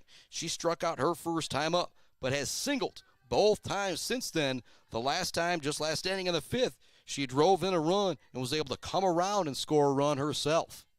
We're tied at 5 in the 6th. Here comes the pitch. Ames is going to ground this one towards third. Trepanier charges, makes the throw in time. What a play from Trepanier over at third base. She uses her speed to kind of go across half the diamond before she makes the throw, and she gets the out. Clare leaves one more runner on base, but they do get the game-tying run on the blast from Pam Allen. I've got it ruled as an in-the-park home run. I don't think anybody's really going to argue with me. What a game this has been. We are headed to inning number 7, and we are tied at 5 apiece with the Clare Pioneers and the Shepherd Blue Jays. Due up for the Lady Jays of Shepherd. Let's take a look at things here. It is going to be Lila Curtis, Lexi Smith, and Riley Morehouse. Much love to our friends, the Maryland Chapman Memorial Fund. GNS Mechanical, hanging by a thread. Pure Plumbing, All Seasons Fireworks, WW Construction, Block Electric, Brickner and Bunker, Farm Bureau Insurance, Dick Silva Auto Sales, along with Mount Pleasant Public Schools, Martinez Lawn Care, Bogwai, Banga, and Bradley, Powell Frame and Collision. And now you start thinking about Bryce Updegraff, Joe Wentworth, Pradium Realty, Robin Stressman and Associates, our sponsor of Closing the Deal. And if you got a home for sale trying to buy a home and you can't close the deal, well, talk with Joe and Bryce, and they will be able to make it happen. Who's going to close the deal in this game? Lila Curtis at the dish, top of the 7th inning, facing Kylie Wyman. Curtis technically 0 for 2 on the day with a walk. First one is going to miss outside.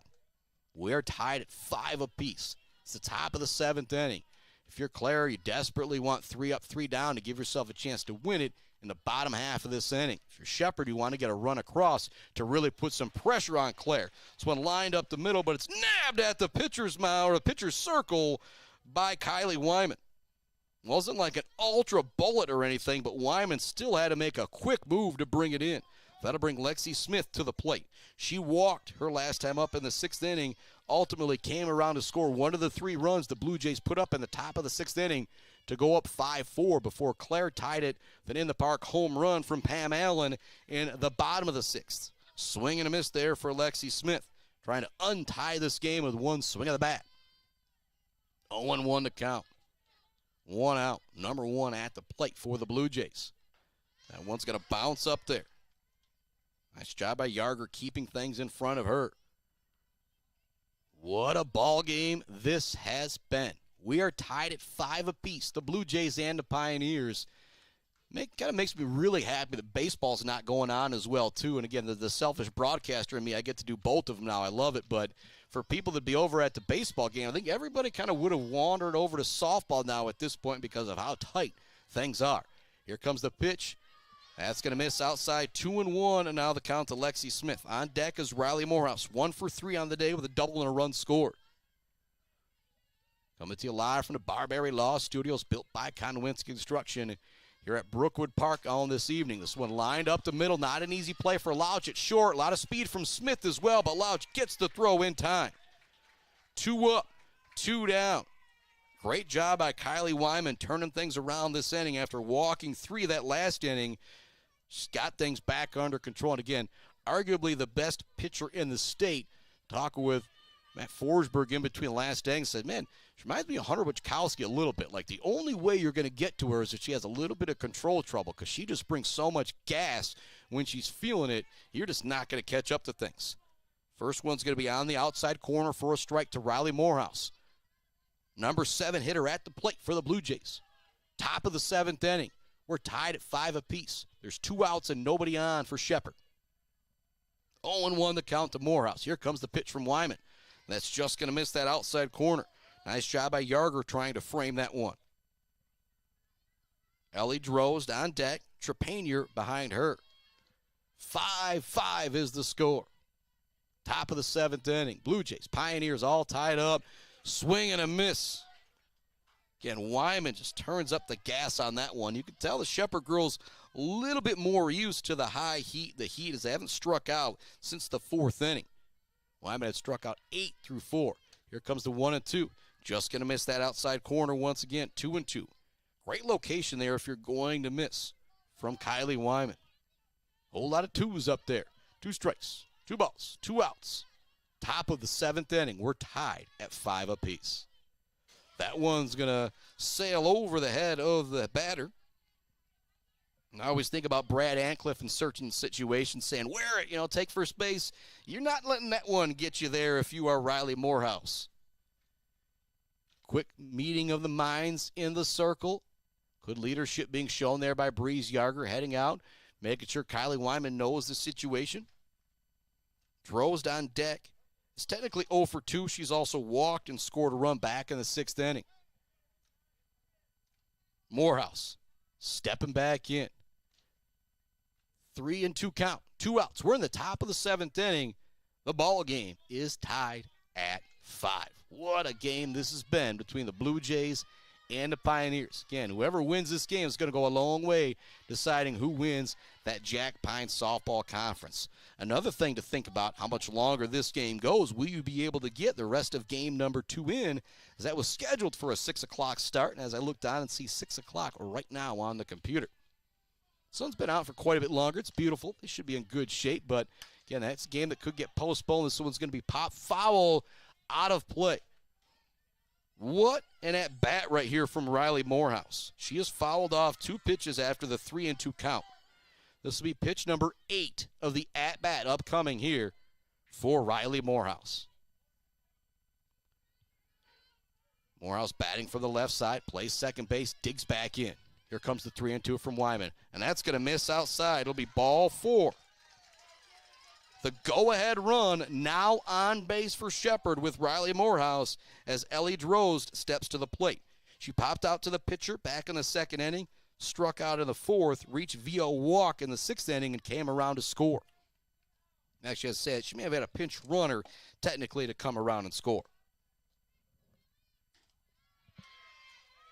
Runner looks to take second base. It's a close throw. They get her out. What a throw from behind the plate from Breeze Yarger to nab the runner trying to take second base. That could be in the running for our Bills Custom Fab fabrication of the game. The nab from behind the plate from Breeze Yarger. What a throw from behind the dish. We're headed to the bottom of the 7th inning, and we have decided zip, zero, nada. We're tied at 5 apiece as the Clare Pioneers come to the plate. It'll be Olivia Forsberg, and then either Hadley Louch or Miss Fritz coming up along with Mallory Louch batting. Say the last time that Hadley Louch came to the dish, it was a pinch hitter coming in, Madison Fritz, to hit for her. We'll see what the situation is here. And it does look like it's going to be Forsberg, but then we'll see who the second hitter is. Score update. It says delayed top of the 8th inning, but I'm thinking the Ithaca Yellow Jackets with a huge win as they take out Mount Pleasant 8-2. You think about how big of a deal that is. You're able to win, you're a Division III team, able to win over a Division I team. That just gives you a lot of confidence. And as I mentioned, Sacred Heart Academy absolutely rolled St. Charles 15-0 in their first game. They're playing at CMU here today. Forsberg is going to lead off the top of the 7th inning for the Clare Pioneers. She's 1 for 3 on the day. She singled her last time up. What a game this has been. We're tied at 5. We're in the bottom of the 7th. Pioneers looking to walk this one off. Grounder towards short. Long run and throw for McDonald, but she's able to make it. Great play from Elise McDonald from a shortstop position. Charged that one, gathered it, made a great throw, and got to Speedy Forsberg trying to head down to first. And it will be Hadley Louch back at the dish. Mallory Fritz pinch hit for her back in the 5th inning. She popped out. Louch back at the dish, digging in on the right side. Here comes the pitch from Lila Curtis. Swing and a miss.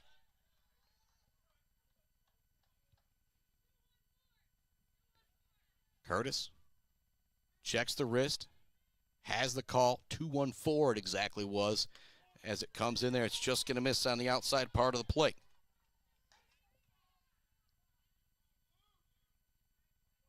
One ball, one strike, one out. Bottom of the 7th inning. We are tied at 5 apiece. Curtis with the pitch, one lined up the middle. Again, another great play from McDonald. She slides over from her shortstop position, and she really made that play look very, very easy, but it was anything but routine. So that one was lined up the middle, but you see the elite play of Elise McDonald from her shortstop position, scooping it up, making the easy throw. It actually reminded me of watching Caden Smith play shortstop for Beale City a couple years ago. To hit up the middle, you're like, well, no, it's not a single, because they are able to use that range and make it happen. This one's going to be lined down the 3rd baseline, and it will go foul.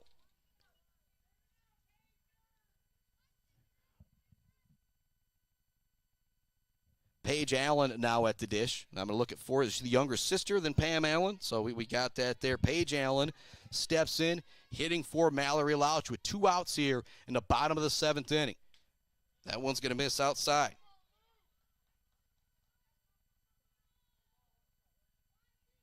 Paige Allen will step back in. The count 1-1. There is 2 outs. We're in the bottom of the 7th inning, heading towards extra innings here, unless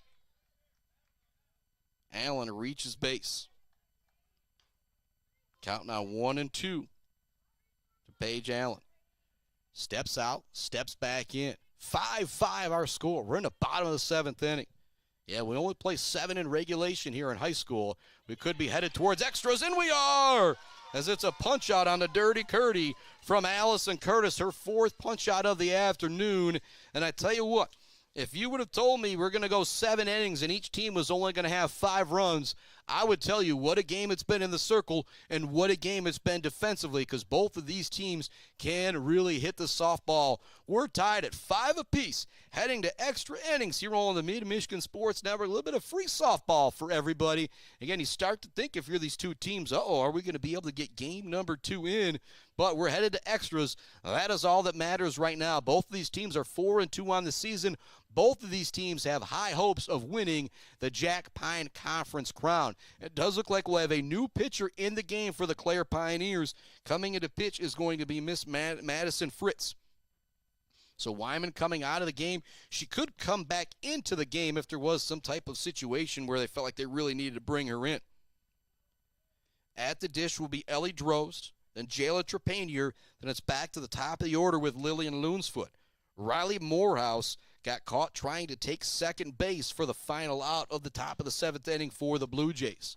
We're tied at 5. It is inning number 8 here on the Mid-Michigan Sports Network. Much love to Barberry Law, our Barberry Law Studios, Gates Drilling and Service, Bill's Custom Fab, the Bird All-American Grill, Clark Modular Homes, Weefridge Financial, our sponsor of the Zaid Batchelor Baller of the Game. Also much loved, Woods Household Appliance, our pregame show sponsor. Brad Malley Well Drilling and Malley Construction. Also loved the J&J Auto, Balacco Pools and Spots, Conwinski Construction, Weber Brothers Sawmill, Mumford Oil and Gas Supply, E&S Graphics, Mount Pleasant Automotive, along with Bryce Updegraff, Joe Wentworth, Pradium Realty, Robin Stressman and Associates, our sponsor of Closing the Deal. Somebody's going to have to make a play to close the deal in this one. Drost stepping back up to the dish, and she was at the dish in the 7th, but didn't necessarily get a plate appearance. Trying to take second base was Miss Riley Morehouse. And with the extra inning rule in effect, we have that runner on second base for the Blue Jays, and it does look like it's Morehouse out there at second base. So it's almost like she stole second, and we're back at the top of the 7th again. 5-5 the score. Nobody out. Here we go. Runner on second base. But there was not a leadoff double or anything like that. That's just the way things go. Extra inning softball in high school action. First one is over for a strike to Droz. Fritz looking like the gas isn't that much different than Kylie Wyman. Wyman now over at first base for the Pioneers. 0-1 to count. 5-5 the score. Top of the 8th inning.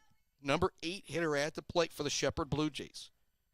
Behind her is Trepanier, who is 2 for 3 on the day with a pair of RBI bunt singles. Again, that's my box score. That one's going to miss high. 1-1 the count. Runner at second, nobody out.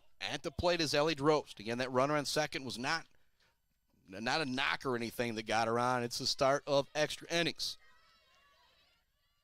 Here comes the windup and the pitch. That one's going to miss outside and high. 2-1 now the count to Drost. Trepanier on deck. And it's back to the top of the order with Lillian Loonsfoot. Drost digs back in on the right side. Fritz winds and deals. Check swing. She didn't go around. That'll run the count to 3-1 down. And kind of dancing away from second base was Riley Morehouse.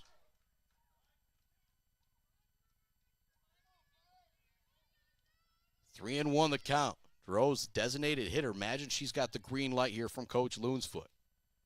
Not the DH or the DP for any type of reason. She does swing away at that one. It's going to be fouled down the third baseline, out of play.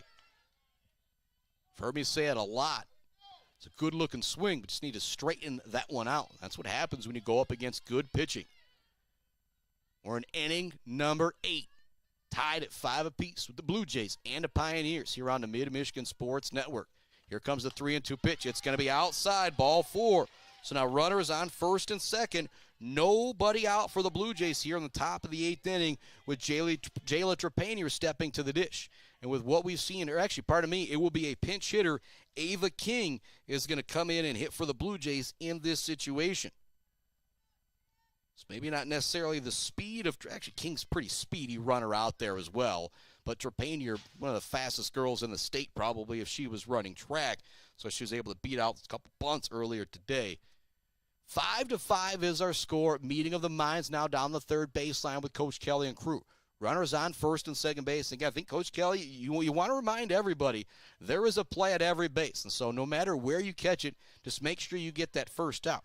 And also something to think about, the Clare girls, they will start with a runner on second base in the bottom of the 8th inning as well here. 5-5 is the score. That runner on second base is designed to have runs scored so you don't have games going 17, 18 innings. We're in the top of the 8th here at the dish. Ava King pinch hitting for Trepanier. Runners at first and second. King swinging away at the first pitch. Swings through that one. Excellent pitch there for Mallory Fritz in the circle, who has taken over for Kylie Wyman after Wyman pitched 7 really strong innings, striking out 8 Blue Jay batters. Here comes the 0-1. That's going to miss outside. 1-1 now the count to Ava King.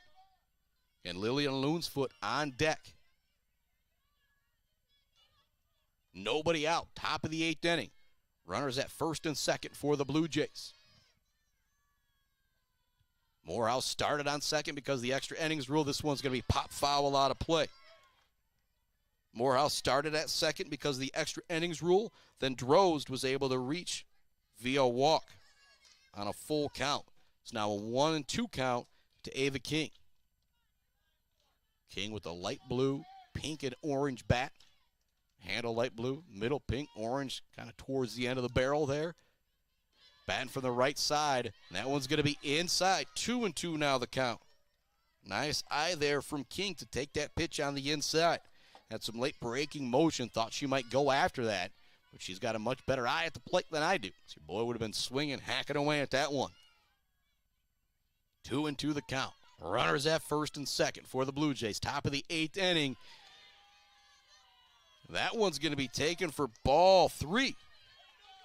That's going to run the count full.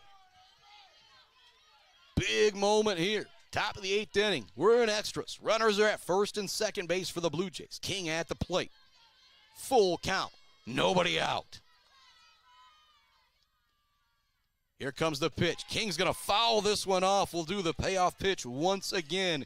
If there wasn't enough drama built, allow a few more seconds for the drama to continue to build here. Fritz looks to the dugout. He's got the call from the coaches.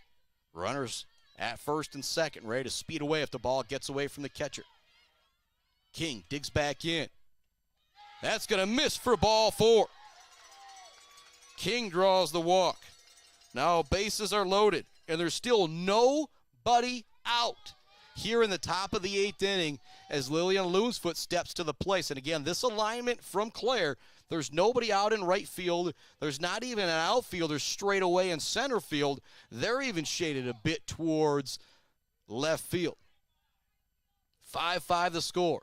The bases are loaded. If Loonsfoot puts it in play, unless it's something really close to the plate, Shepard should be able to get a run here in the top of the 8th. That's going to miss. Low and outside. 1-0 the count to Loonsfoot. Loonsfoot on the day is technically 0 for 2, but she scored a run. She's been on base twice via a hit by pitch and a walk. Walk here would do you just as good as a hit as the bases are loaded. This one's going to be hit towards short. It's going to get in between short and third base. One run is in. Bases remain loaded full of Blue Jays. It's an RBI single for Lillian Loonsfoot. Coming into score is Riley Morehouse. Moving up to third is Ellie Drozd. Moving up to second is Ava King. Bases remain loaded, and watch out. It's Elise McDonald at the plate, who had a 2 RBI single back in the 6th inning. Shepard now ahead 6-5. Still nobody out. The bases loaded here in the top of the 8th inning. The number 2 hitter, the very dangerous Elise McDonald at the dish. First pitch is going to miss outside, 1-0. And Fritz is doing a good job of what I talked about. All these pitchers just continuing to go out there and throw pitches. You're going to give up runs to these teams. You just need some help answering back now in the bottom of the 8th inning if you're Fritz. As I say, they still got to get these 3 outs. This one's going to be hit towards third. What a play at third. It's home in time. It's going to get away from the catcher, so sliding in safely will be Ellie Drozd. Bases remain loaded. It's an RBI single for Miss McDonald. Moving up to second is Loonsfoot. Moving up to third is King. It's now 7-5 Blue Jays in front here in the top of the 8th inning with Leela Engelhart heading to the plate, who is 2 for 4 on the day. She had a double and a single back in the first and third. She's popped out her last 2 times at the plate. There is still nobody out. The bases are still loaded full of Blue Jays here in the top of the 8th inning. The Jays have gone up 7-5. This one bounces in there. What a play from Yarger to keep that one from going to the backstop and allowing another run to come in. 7-5, Jays in front. Top of the 8th inning. They've put 2 across here in the first part of extra innings. Clare will have a chance to respond no matter what here in the bottom of the 8th. Here comes the pitch. Englehart's going to foul that one off. 1-1 the count. Avery Veal is on deck. Both of these teams are 4-2. They will have another game to play after this. But this game is going to go a long, long way in deciding who will hoist that Jack Pine softball crown this spring. And oh yeah, these 2 teams could meet up again in the regional final. Woo! Here comes the next pitch. That one's going to be inside. And again, what a play from Breeze Yarger to keep that one from going to the backstop. It was inside near the feet of Engelhart. She somehow was able to get her glove on it and keep it in front of her. big-time play there to not allow another run to come in from Yarger. Still nobody out. 7-5, Shepherd in front. That one high and outside, 3-1. Now the count to Leela Engelhardt. And you know she's got the green light from Coach Loonsfoot here in this situation. Great leadership being shown right now. Lena Renner coming in from her shortstop position. Again, it's what I've said all game, and she's saying it right now to Madison Fritz. Like, this is a good lineup. We're going to give up runs. We got to respond back here in the bottom of the 8th, but let's get these girls out without giving up another one right now. 2 already across for Shepherd. Engelhardt foul down the third base line. That will run the count full to 3-2. Avery Veal is on deck. Lou Curtis behind her. 7-5, Shepherd in front. Top of the 8th inning. Bases loaded. Still nobody out. Engelhardt at the dish.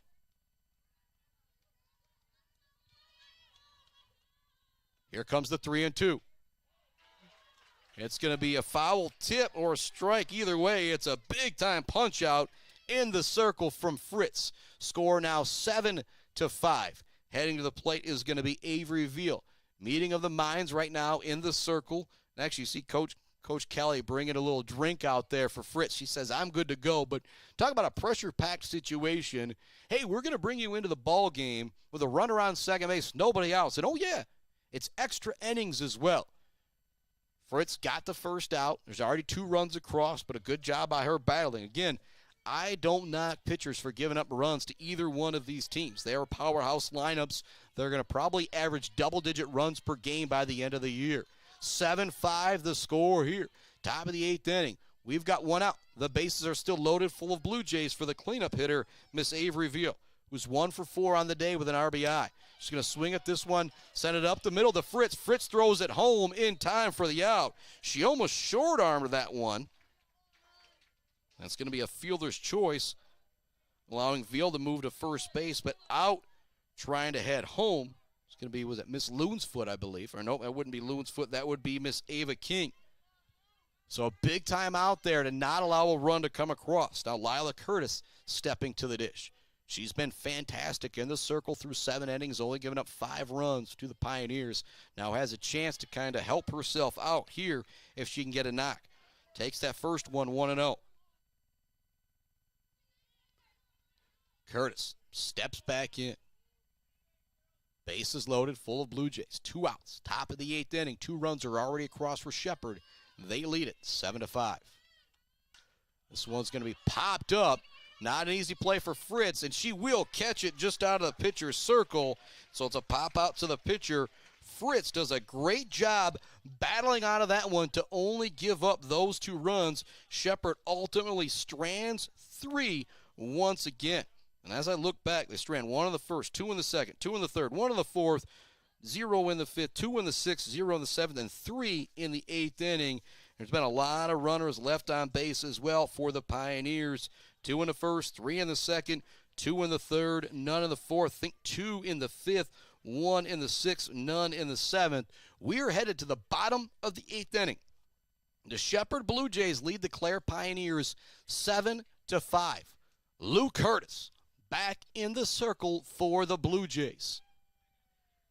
Due up for the Pioneers. It is the top of the order. And the last thing you want right now, if you're Shepherd, is for Kylie Wyman to come back to the plate. She's 3 for 3 on the day with a walk. Pam Allen has also been really good as well. She's 2 for 4, and I counted it as an in-the-park home run back in the 6th inning. And I'll think about how big that run is from Allen back in that 6th inning. She doesn't score that run. Shepherd Gamley end up winning that game, winning the game in 7. But here we are, headed to the bottom of the 8th inning. 7-5 is the score.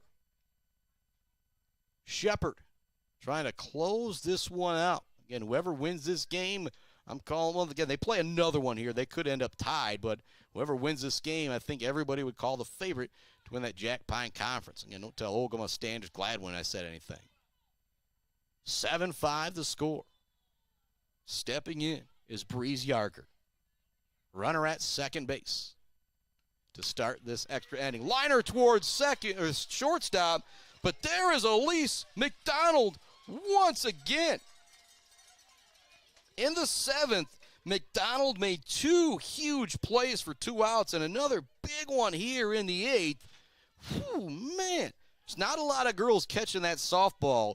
Your boy ain't catching that softball. I can promise you that. A big-time play from Elise McDonald at her shortstop position. Oh, my goodness. This one's going to be popped towards second. Almost caught by Morehouse. It'll get away from her. That would have been an amazing catch. It is gathered in the outfield. So that's going to be a single. That'll move the runner up to third base. Now runners at the corners. Pam Allen at the plate. Allen could win it here with a home run. And yes, she does have that type of power hitting from the left side.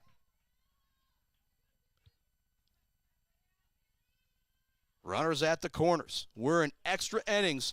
Great job by Engelhardt behind the plate to keep that one in front of her. The runner does move up to second, but having to hold that third I think that's Paige Allen that's over there for the Pioneers. So now tying run at second base for Clare. You've got your number 3 hitter, Pam Allen, at the plate. What a game this has been. Here comes the pitch to Allen. She's going to pop this one up. Curtis calling everybody off in the circle. She makes the catch for out number 2. But you want drama. Here it is right here. Runners at the corners. A 2-run ball game, and Kylie Wyman steps to the dish, who is 3 for 3 on the day. 2 doubles, a triple, an RBI, a run scored. She walked her last time up.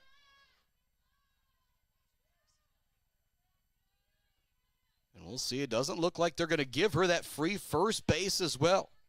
First pitch is going to be high in the zone. 1-0 to Wyman.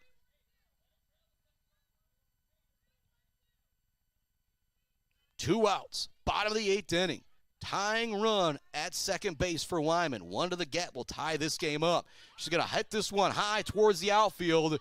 Muggenberg comes in to make the catch to end the game.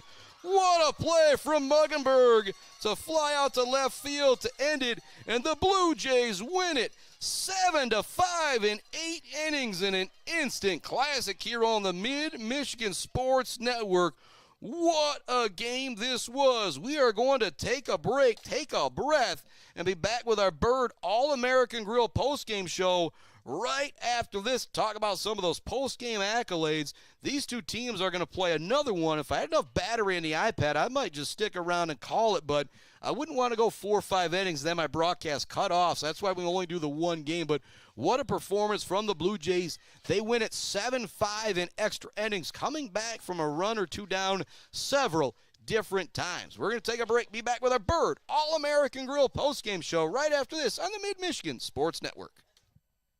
Jenna Gates. And Kyle Gates here. We are the 5th generation with Gates Drilling and Service. We've been serving our friends and neighbors in Michigan since 1893. We have the latest and greatest well drilling technology, allowing us to put in wells where others can't. Lake lots and tight spaces are no problem. From our family to yours, thank you, and call at 989-772-7841 for all your well drilling and service needs. Gates Drilling and Service, where Gates goes, water flows. Bill's Custom Fab can handle any job you need, from large-scale steel building projects to fixing your favorite stainless serving pan. Bill's Custom Fab can weld and fabricate anything. Call today at 989-772-5817 or stop by on Gover Parkway in Mount Pleasant. Good luck to all of our local athletes from Bill's Custom Fab. The Bird in downtown Mount Pleasant, open every day but Sunday for lunch and dinner. Delicious pizza, the world-famous Bird Burger, handcrafted, fresh-baked subs, many apps, and much more. There's something for everyone at The Bird in downtown Mount Pleasant, where friends gather like family. The Bird, supporting high school sports in mid-Michigan for nearly 100 years. We have all seen this sticker, maybe in Mount Pleasant, Beale City, Ithaca, or Traverse City. There is a reason you see that sticker everywhere. That's because Dick Silva Auto Sales has been selling sharp used cars and trucks for 3 generations. Stop in to see the Silva family in downtown Shepherd for your next low-mileage, immaculate car and see why they're known for over 40 years of fantastic customer service. Or you can view their inventory now at DickSilvaAutoSales.com. Dick Silva Auto Sales, selling sharp used cars and trucks and supporting sharp student-athletes. Powell Frame and Collision knows we all spend a lot of time looking out the windshield. So if yours gets cracked, dented, damaged, or destroyed, Powell Frame and Collision, along with their expert collision service, now offers expert auto glass replacement. Working with insurance, they can replace all makes and all models, including new advanced driver assistance system windshields. Mention you saw this ad and you get $100 off of your windshield replacement. Powell Frame and Collision, downtown Shepherd. For over 4 decades, ENS Graphics has delivered confidence, trust, and peace of mind by providing their customers with expert service and using state-of-the-art technology. We all know in sports, what's on the inside counts the most. But when it comes to your business, school, organization, what's on the outside does matter. If your business needs anything printed, ENS Graphics can do it. If you want your club, team, organization to look good, ENS can help with that. They take your vision and make it their mission. ENS Graphics, a proud supporter of the Mid-Michigan community and their local athletes. Visit ENS Graphics at their location down in Ithaca or visit their website at esgraphics.com. ENS Graphics, printing all things physical. Let's head back to the action on the Mid-Michigan Sports Network. Welcome to the Bird All-American Grill post-game show here on the Mid-Michigan Sports Network. 7-5 in 8 innings, the Blue Jays victorious over the Clare Pioneers. It was just a back-and-forth game. Clare led 1-0, 2-1, 4-3. It was just a great back-and-forth game between these two ball clubs.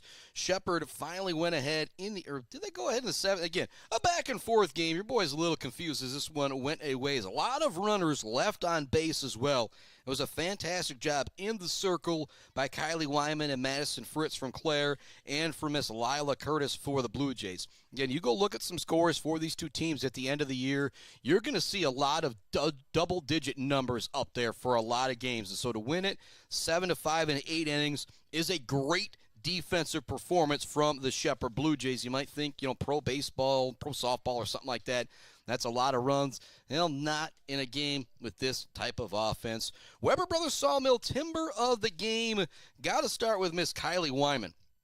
She started the game going 3 for 3, RBI double, a triple and a run scored, and a double and a run scored. She also struck out 8 in the circle. She was fantastic. But also a tip of the cap to Miss Elise McDonald, who had a 2 RBI single in the 6th and an RBI single in the 8th inning to help push the Blue Jays over the finish line.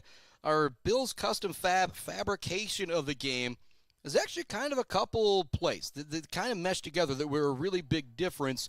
Jayla Trepanier dropped down a bunt, trying to do a sacrifice, suicide squeeze type bunt. There's a little bit of confusion between Clare. They didn't make the throw home to get the out. Shepherd did make a throw home to get an out on a bunt when they were trying to send in somebody. And so that's a big difference right there, kind of a one-run swing each way. And so that ultimately could have ended up being the difference. That's our Bill's Custom fabrication of the game. There were some big hits, but those two plays were huge. And our Zayd Batchelder baller of the game, I said it all game long, just staying in the circle, staying calm is what you needed to do. And Miss Lila Lou Curtis struck out 4. She did a great, that was the one that had that throw at home to get the runner. She will be our Zayd Batchelder baller of the game, brought to you by our friends at We French Financial. Lou Curtis, a fantastic job in the circle. But again, also a tip of the cap as well to Miss Elise McDonald, who had 3 RBI for the Blue Jays. Also had a couple RBI singles as well from Jayla Trepanier on those bunts. Riley Morehouse was solid. Ended up scoring that go-ahead run, but that's because she was put on second base to start that 8th inning. What a game, an instant classic. The Shepherd Blue Jays besting the Clare Pioneers 7-5 in extra innings. Chris Bachman back with more baseball, softball, hopefully next week. There's some big tournaments going on tomorrow.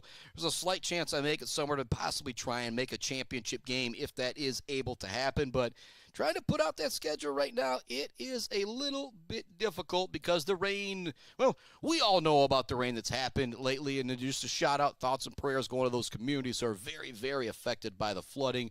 We've been fortunate. Well, I've been fortunate in Mount Pleasant, I will say that. Our final, 7-5, the Blue Jays a winner over the Pioneers in extra innings and an absolute instant classic of a game. Chris Bachman signing off for now.